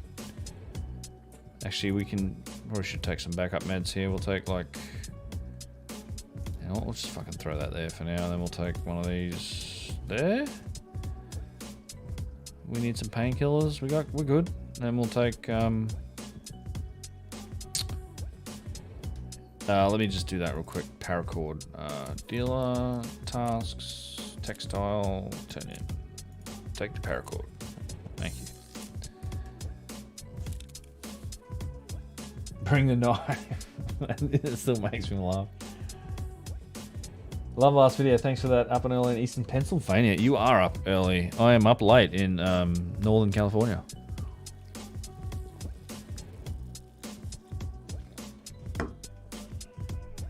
Extreme Chimp Out. Glad you enjoyed the last video, man. It is kind of weird that people think it's been made with copper hand tools, isn't it? I don't know how they got there either. Let's take some tuna. Some barbecue tuna. Do I have some juice? I'll take some milk. I'll get some milk and some apple juice. Why don't I just take some apple juice? What happened to the tuna? Yeah, I'll take some Shonka. Fuck it, whatever.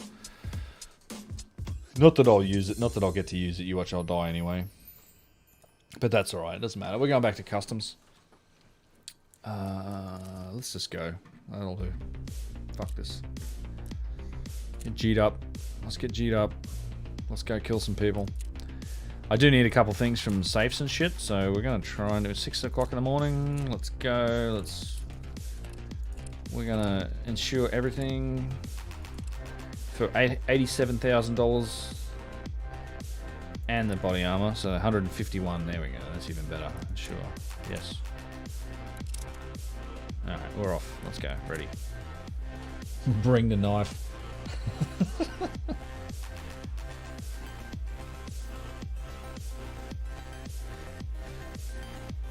Oh, you're Rob. Robin Hood. You're Rob, man. How are you, man? Thanks, buddy. Shit, I didn't know that was you either. There you go. Glad you liked the stream. I'm going to try and do it. I think I'm going to try and do this like a couple times a week. I might start with 2, maybe 3 days a week. Just try and stick to a schedule. I don't really want to go this late. Like, it's 2 o'clock here now, and I still get up relatively early. Like, I live in a rural area, so there's shit to do, and it wrecks me the next day if I stay up too late. So I might try and, like, I need to be a bit more regimented about the time that I... But, you know, fuck it. It's Friday night. I got a video out. I've been working my ass off on this video for quite a while, trying to get this one done. This was I mean, they're always a bit of a push, but...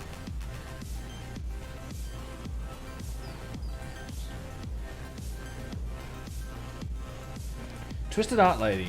Howdy.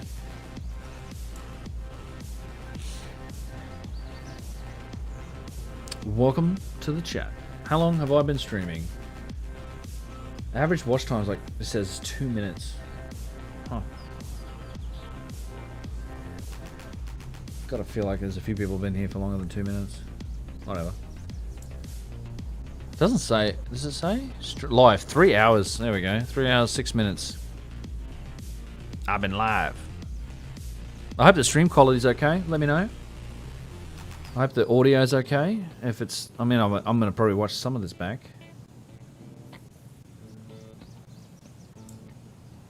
And Cepha, yeah. I did see some of the drama with Robert Cepha. Fully geared here. I don't think I'm stabbing people with a knife. I'll probably just get shot in the dome. You run into teams in this too. Like, so in this game, you load into these raids and you can run into people that are solo or duos, trios, quads, or even 5 people. You can run in like 5-man teams is the biggest team you can have, which of course makes it a little hard to kill them. Depending on where we spawn here. Audio, video, good. You know, I did spend a lot of time getting this camera. Like, this camera was like, if you look in the last video, the last bit of me talking, the quality's horrible. There was this same camera. It was, I've been trying to get this camera to give me decent, like I use a Camlink USB. It's a Sony Alpha series camera. It looks great, fidelity wise here, right? And then, but you have to enable the setting. You have to actually have a HDMI cable plugged into the camera to even get to the menu setting that lets you turn on 4K, like, so you can pump it down there. It took me forever to figure it out. But I finally got it worked out, and I think the fidelity of it is very much improved. Alright, let's see. Playing the game. We're at the gas station. Old gas.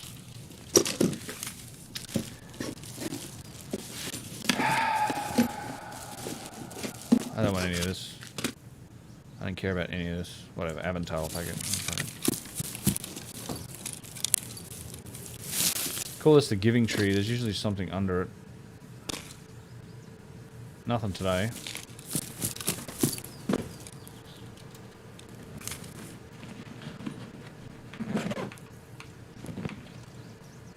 Oh, another med kit. So we're good on meds.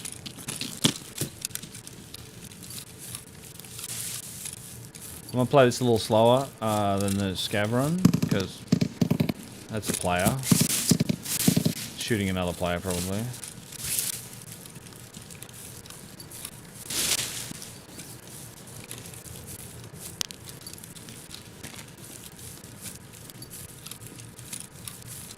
It's all about the audio in this game. It really is. Just gonna sneak around for a little bit, and then we'll work our way over to dorms, and should be able to take down, like, if I get into like a firefight, I should have, like, I've got high-end gear on. See, someone's been in here already. See, that door doesn't start open.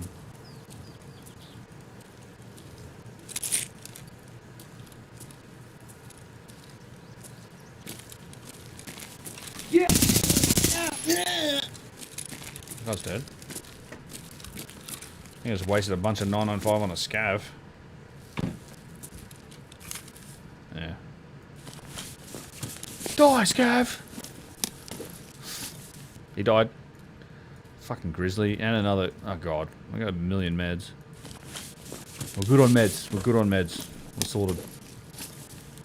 Oh, even more pain. We've got painkillers, rubles. Sure, why not? Chuck the rubles in there. Humpback. Why not? Let's fucking take it. What do you got? I don't want any of that. Fuck. We're gonna change mags. And just quickly reload the big one.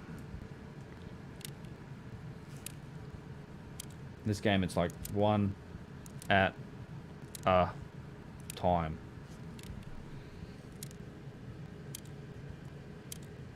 But we got 60 in there now. Yep.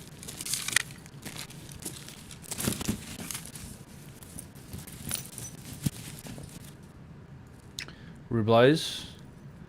Put the rubles together. That's out the back there. So you can, like, take the visor up, which is not advisable. It looks much nicer. This game's beautiful, but then you have to look at it through these shitty visors. It's so stupid. Like, it's such a beautifully well-made game. Oh, and now we get to hear my breathing too, because I didn't have that at the start. You hear that out there? It's a scav.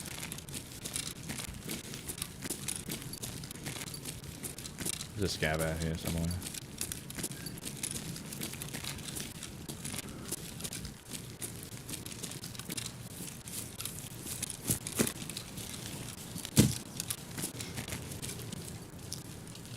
Open. What do you got for me? I can't pass up loot. I love the loot. The looting's the best part. We'll eat the peas. Let's eat the peas. Use the peas. Here we go. Let's eat some peas. We're eating peas. Ah, much better. Fuck it. We're moving.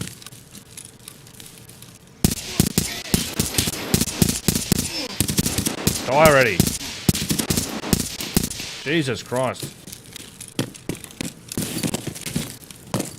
How many bullets did that fucking take? Just tank it all, man.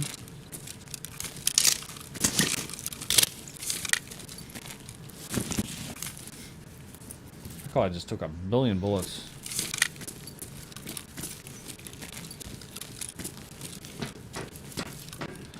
Guess what comes now? Reload the Big Mac. 2, 3.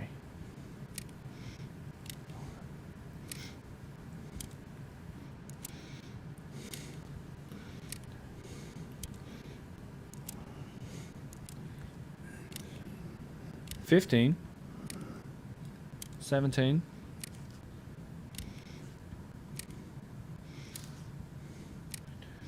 23. 24. 25. 26. 27. 28. 29 bullets. I fired 29 M9. In real life, those bullets are worth 100 rounds each. $100. $100 US for one round of M995 5.56 ammo. And that guy just tanked. I'm interested to see how many fucking bullets he tanked, because it was a lot. Ah, who cares? I don't want to.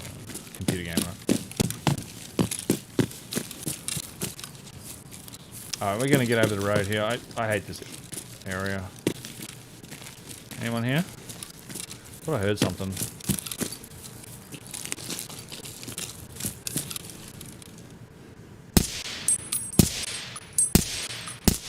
Yeah, fuck the guy. Anyone up here? Oh. Shit, there's 2 of them.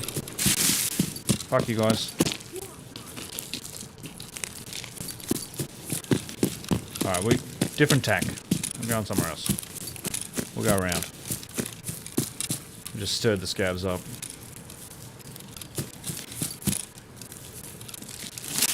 Bring any grenades? I don't think I brought any grenades, did I?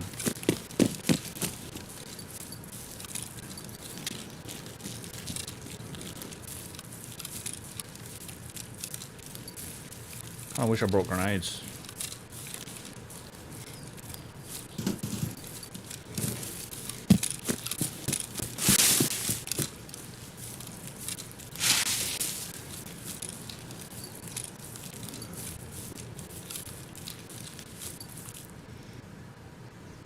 We listening.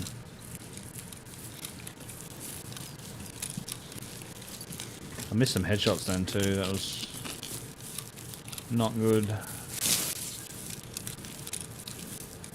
We're still gonna scoot around the top here.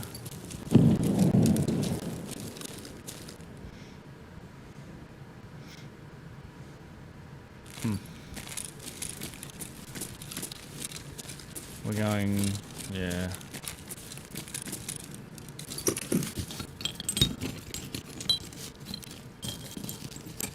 Ripstop. Don't care. Oh, maybe I'll take the ripstop. I might need the ripstop. I'm not sure. I might need it for a quest. And we can just check the grenade box. I don't really care about the rest of this shit. Please let me open the grenade box. Thank you. Get rid of that. I don't want that. Give me a grenade. Oh, fuck off. ET. Yeah.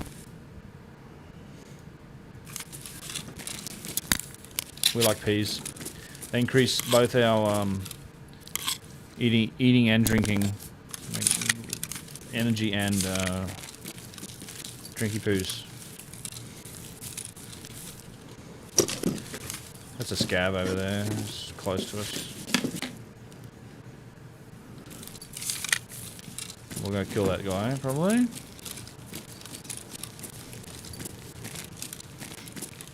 He's just around here, I'd say. Probably in here. Or around the next one, whatever.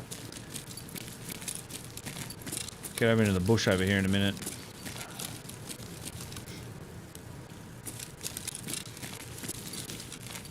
It's probably that same guy I shot at earlier. I could check us. Yep, yep, hello. Yeah, you do that, man, I don't care.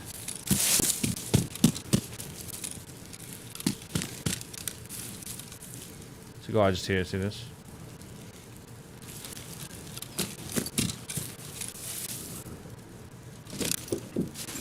See if he shoots me in the head just because I'm laying in the bush. APSX, take that shit. Oh, yeah, I saw him. Don't know if you guys saw that, but I saw him. Man, he's shooting at me. A couple of them shooting at me, actually. Sniper scab up? Oh, okay, whatever.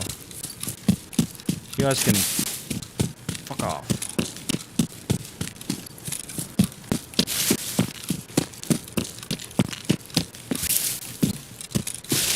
Tells me there's no other players around here, because otherwise they'd be shooting.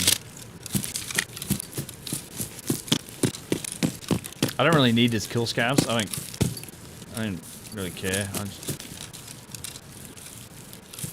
I'd rather kill players.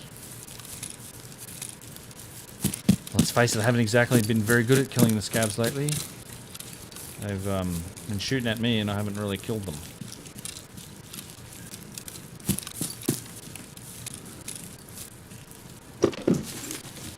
Oh, I heard something to my left there.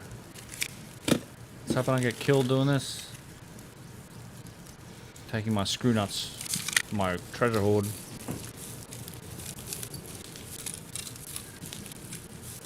I will catch up on chat after this round. It's just like, this is, when you're playing, it's kind of a full attention situation, you know? The question is,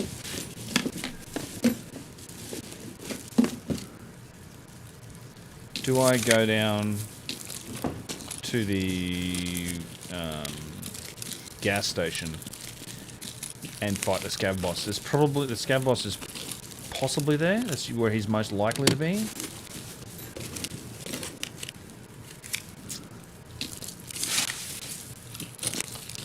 Or do I just go to dorms and try to fight players?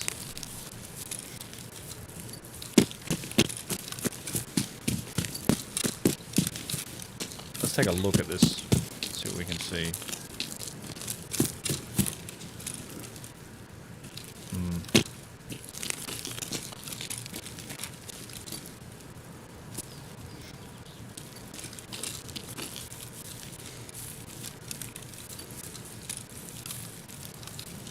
It's easy to kill them when they're in here, if you know, you can get a drop on them.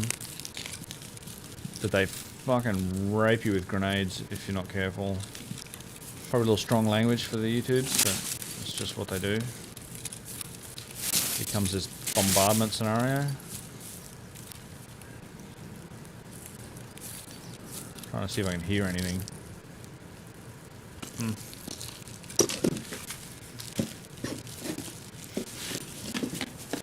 SNB. I mean, why not?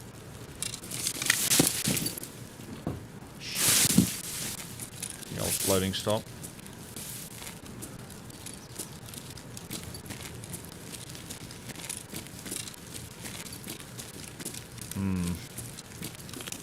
I don't think he's here. Let's all stack up in that room. This is where we killed that guy with the knife on the scav run. The gas station.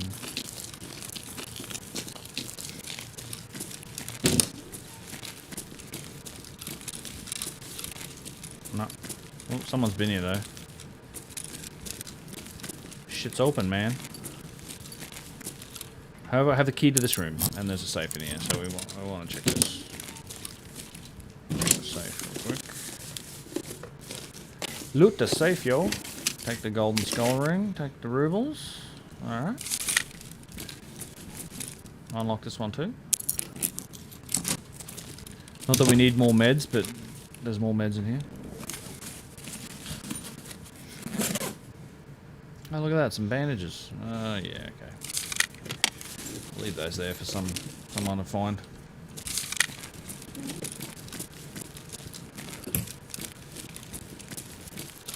Definitely no scav boss. Alright, let's go to dorms. He might be a dorms.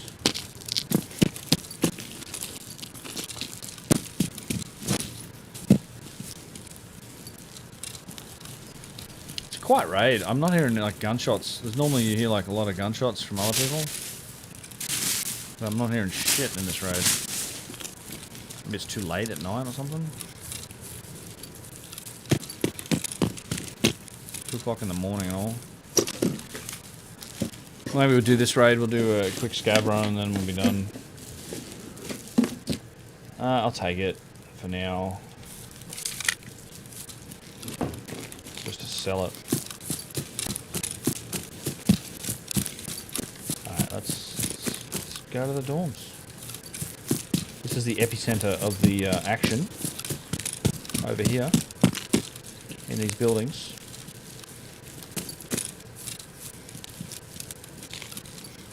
I still haven't reloaded. I think I've only fired off a couple of rounds out of the 60 here. So I think we'll be good. Let's see. The door's open. Someone's been in here. That sounds like action, doesn't it?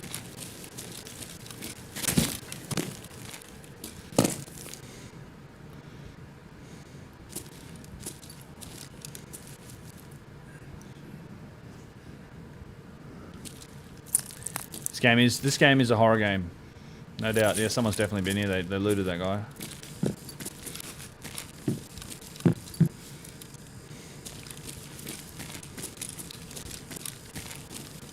They haven't opened up the good rooms though. Oh yeah, they did.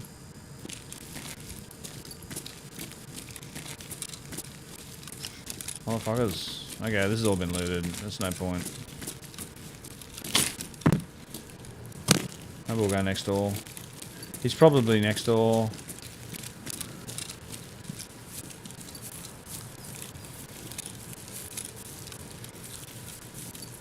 The question is, do we want to get involved here or just want to like get out with our loot?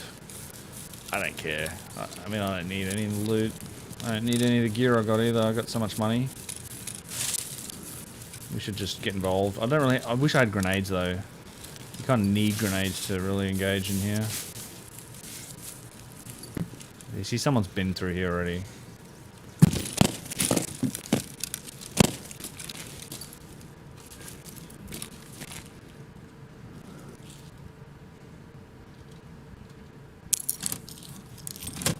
Hasn't been in this room though, has he?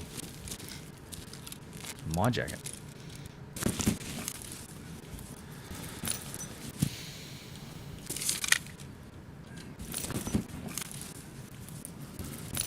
I want that helmet. I'll take the lighters though.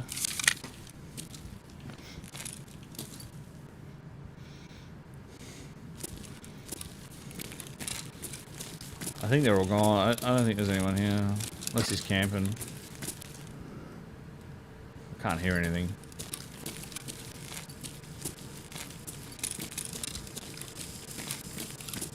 I might just get... Bear in mind, I might just get drilled out of nowhere here. I may just die. Like, he probably hears me coming and he's just camping. A good possibility of that.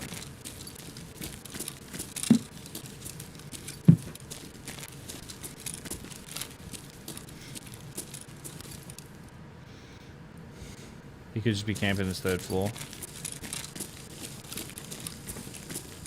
Everything's been looted. Like, this whole thing's been just looted.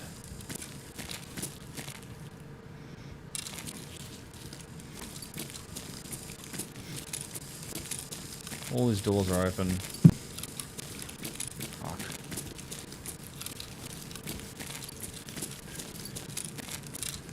This is the fancy pants room right at the end here. This is like the best loot on the in the map. Is this thing here, the marked room. You get keys for it that are like limited use, like 25 times you can use it. This usually gets you killed just coming here, but all right, let's get it. Let's get the fuck out. Let's reset this raid. Go and do another raid. Can I take the car? I don't think the car's here. If it's here, I'll take it.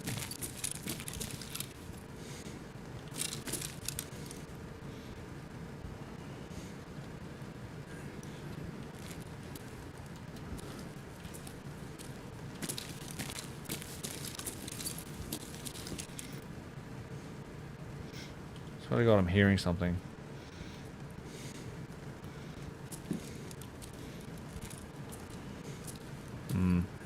I think he left and took the car. There's that gate out there. There's a car extract that one person or one team can take. Hang on, didn't loot this. Right.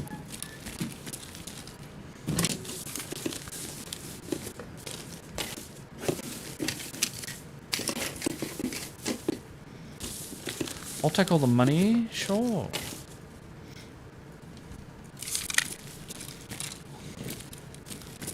I wonder if he opened up this one down here. Let's go find out.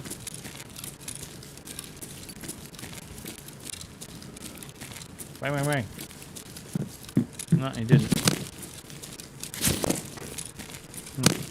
Alright. You didn't get all the safes. This is good. At least we got a couple safes here. There's like, these are the high value rooms. GP coin, take that. Sure, why not? What's this? SMB? Alright. And you can take jackets. Last Joe Rogan.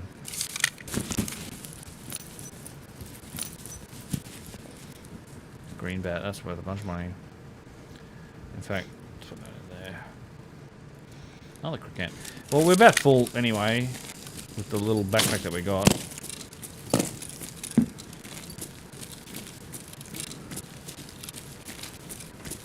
Whoever did come here, they looted the marked room and left, it looks like. They didn't really loot the rest. Let's get the fuck out of here.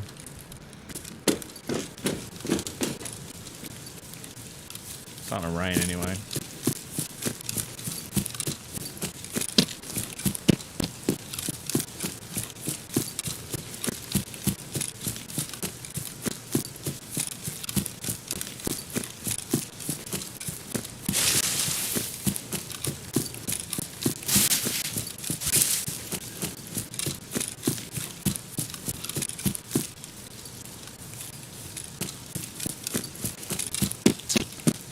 Alright, we'll do this, we'll get out of here, and then we'll do another scab raid, and then I'll probably call it quits.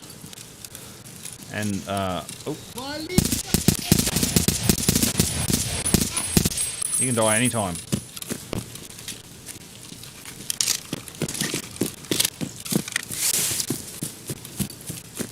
No fire? Fucking no fire, of course.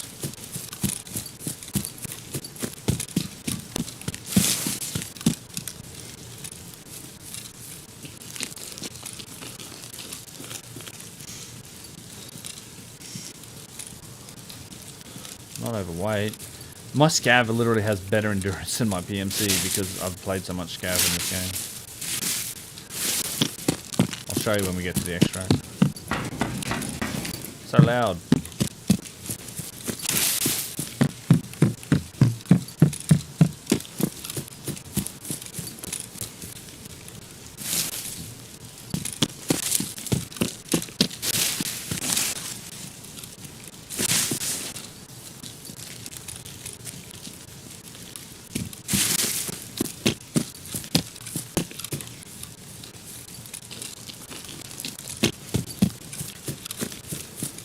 game. Such a good game.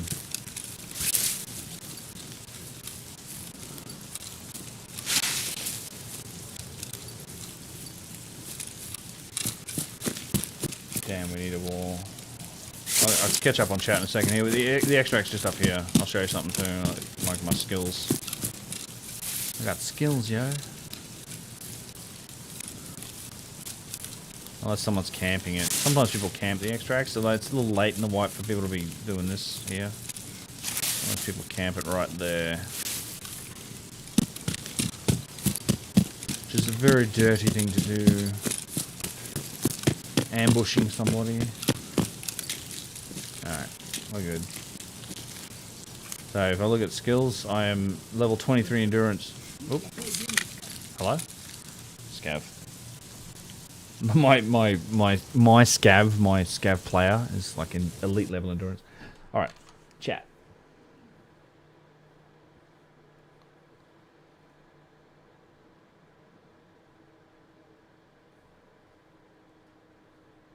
Robert Sefatalk, yes. Trying to catch up. Let me, music.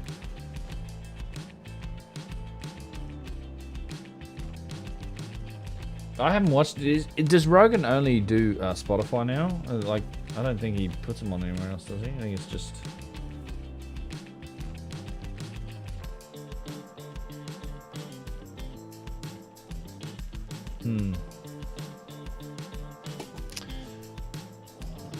Let's we didn't do much. I think we just killed the 3 scavs, yeah. Not even a headshot. Oh, 1 headshot. Horrible shooting.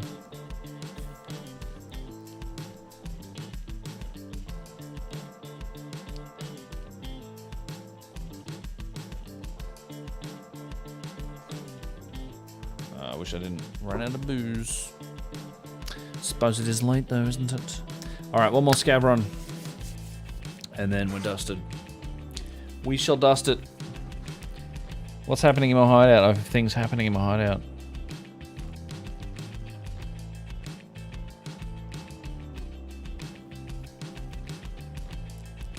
A Bitcoin? We'll take our Bitcoin. Intel Center. Oh, we got our this. All right, good. That actually means we can hand in a quest now. Let's do that. Import tasks. Import active. Turn in. What do we get for this? Oh, we get a Reaper. Oh. And 3 Bitcoins. Wow. Bought them, did you? Pleased to see it. Now I'll have a closer look at those. What else? Do you give me another? I've only got Shooter Born in Heaven with this guy, which is like 100-meter headshots on. I've got 2 on customs and one on shoreline. You got to get them on the other maps too. Great. We will accept your gift. Reaper and a graphics card and Bitcoins and rubles. Wow, that's quite the haul. Look at that. Receive all, thanks. The Reaper is an infrared sight, like heat sight. It's mental using it. Like, I should use it. We should use it. We should do a raid with it. I have a couple of them. I just don't use them. You know, too scared of losing them, I guess. Yeah, it's worth 200,000. Look at this thing. Versatile thermal imaging telescope sight. I'll do an offline raid at some point and play with it. Or I should just go and do it, yeah. He does have a highlight channel on YouTube, yeah. I've noticed that. I do watch those occasionally. But, yeah, it feels like 50 million or whatever he got. Good for him. Why not do that? Get that going. How are we doing in the generator? Oh, no fuel? 100, no fuel? None. Okay, we should have 2 extra containers here, 2 empty ones. Let's make a grenade case. That's what I do with those. We go. Actually, let me just take the screw nuts out. Anything else? Ripstop. Maybe we use that. Love this song too, actually. Let me just check if I can use that. Textile. No, alright, we didn't need that ripstop. That's cool. Alright, we're making a grenade case with those 2 empty fuel containers. With these, we're buying a pair of these. Yep. We're buying 2 of those. Yep. Yep. 3 of... Well, 5 of those, alright. I don't have any of them. 1, 2, 3... No. 4, 5. It's worth like 300 and something thousand, so... I'll just hand it over. Then we can sell that to a therapist for like 320,000.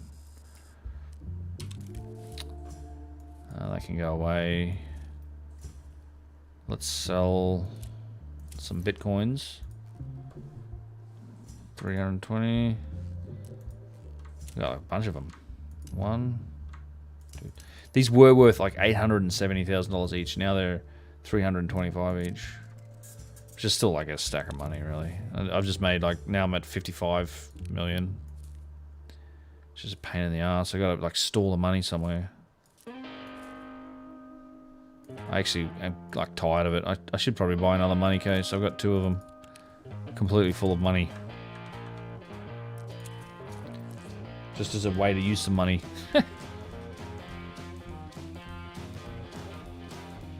Charles, cheers, man.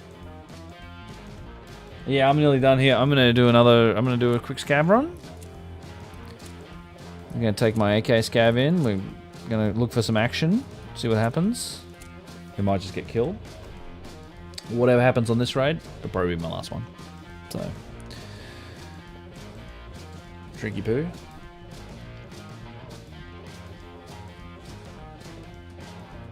Seeing as it's closing in on 3 o'clock here.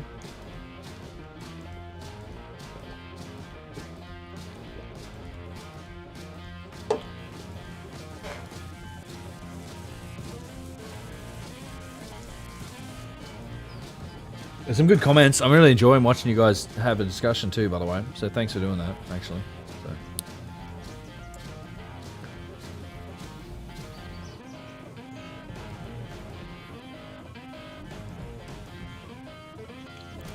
And yeah, like I said, I am planning on making a schedule. I think I'll probably get into that tomorrow, this weekend.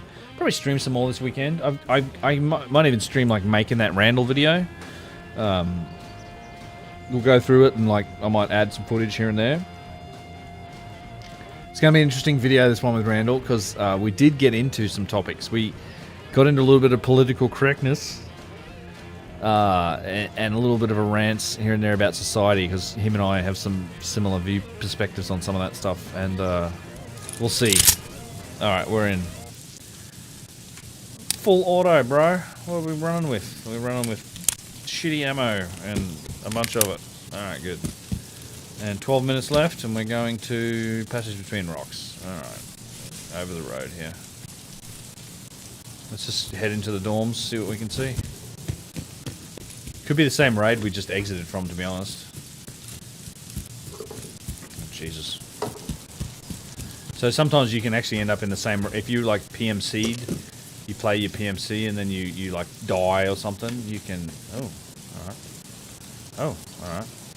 Alright. And alright. No one's looted that yet. Fair enough. Makes me want to go loot the other shit that's over here, probably. Ah, fuck it. That door's open, like it was for us.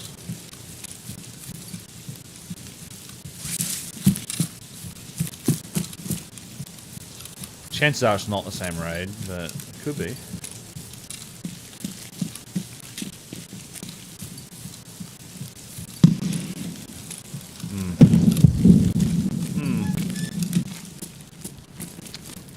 This might be the same raid. Like, oh, no, there's someone there. We're killing this guy. No, we're not killing that guy. Apparently he's just killing us.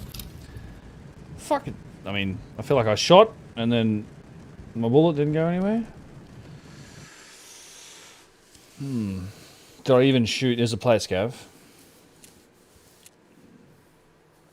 See, I shot. Did you guys hear me shoot? Because according to the server, I didn't shoot. I feel like I pressed the button. That's like a lag thing. Like I was waiting for him and I pressed the button. And I heard a shot. But the server would tell me if I had a shot there. Alright. Alright, well, I hate to make it quite so anticlimactic as to die like that. But that's what happens.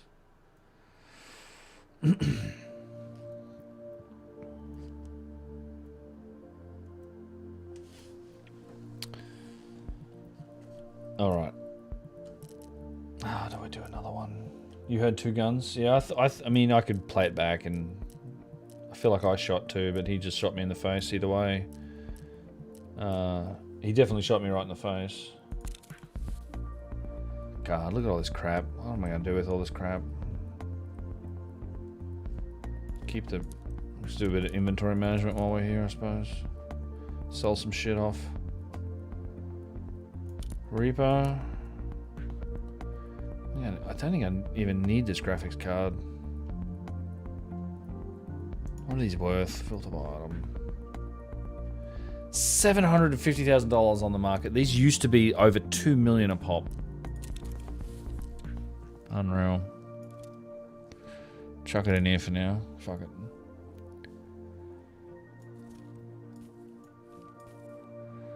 I want to get rid of that armor. I don't want it anymore. It's buggered.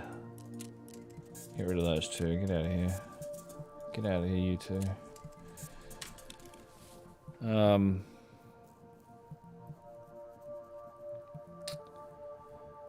Sell that. Unload. Unload. Sell all this. Keep the AP. I think that's probably going to go into there. APSX. Yep, we got some APSX here. Pretty sure that's P90 ammo.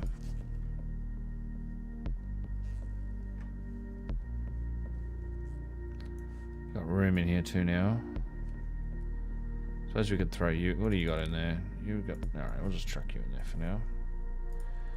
Now I can move all this junk up a little bit. I don't really want to.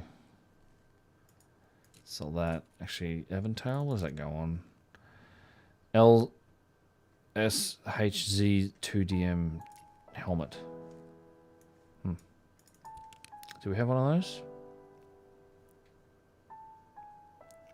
We do, but it already has a tail on it. The 2DM. We need the 2DTM helmet. Look at all the shit that I have here. Look at this. Modding.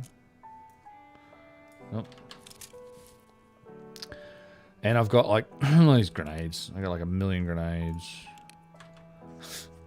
Stuff in here, just stuff. Slick armors, black rocks full of gear. Like the gear I have in this game is outrageous. It's just gonna wipe too. I'm just gonna lose it all. They'll just wipe it. It'll be gone. And I won't have used it.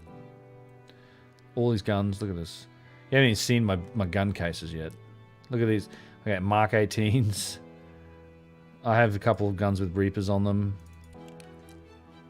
I don't know why it's so slow. These and I've literally taken the handles off, the grips off all of these. So they take up less space. I've just stored them all. I got M4s and look at this thick weapons case. Tons. Look at this shit. I'm not running out of guns anytime soon. Look at this. It's nuts. I should just use like the vectors. I'm using the HK. This thing's probably one of the best gun in the game almost. But yeah, I've got no end of guns. So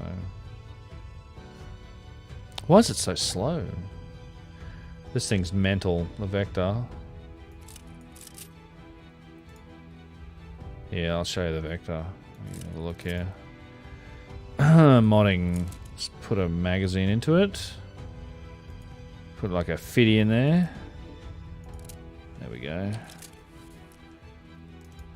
Oh, you unload. Load ammo. Put the good ammo in. Jump into the hideout real quick and I'll show you this gun. It's crazy. Sell all your belongings and become a true scav. Scab, yeah. Maybe I should, huh? Get rid of everything. Just sell my whole loadout. Use the guns. Like, these are different. These are probably two, but this is the best AR. This is the HK we were using. And this is the Vector. This thing's mental. There we go.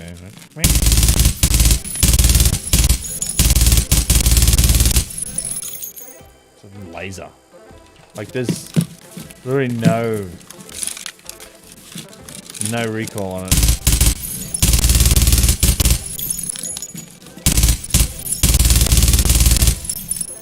$50 rounds. Thing's such a laser. It's such a crazy gun. Anyway. It was fun. I like you guys arguing with each other. It's great. I'll be back tomorrow. Probably. At some point. I appreciate everyone hanging out. This was good fun.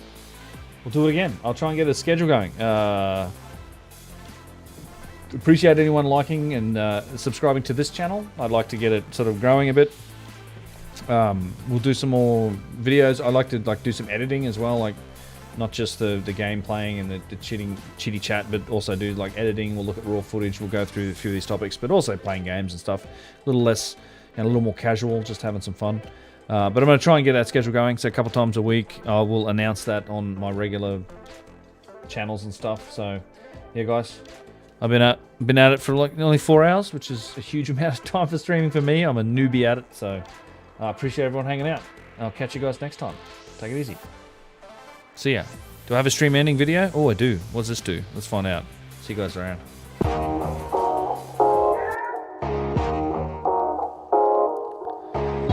You can still hear me though. It's good.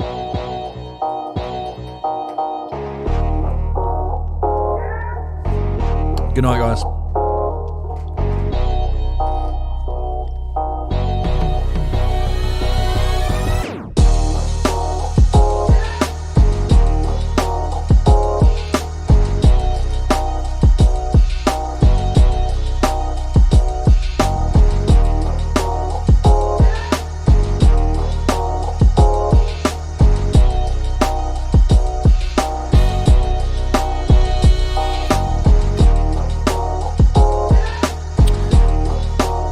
Thanks, Jonas. Yeah, thanks for hanging out, man. I appreciated all the interaction. I will tell you that on the next one. This is a beat that I got from the YouTube. This is one of the YouTube free music files. We'll dig it up. Ask me next time. And I'll dig it up.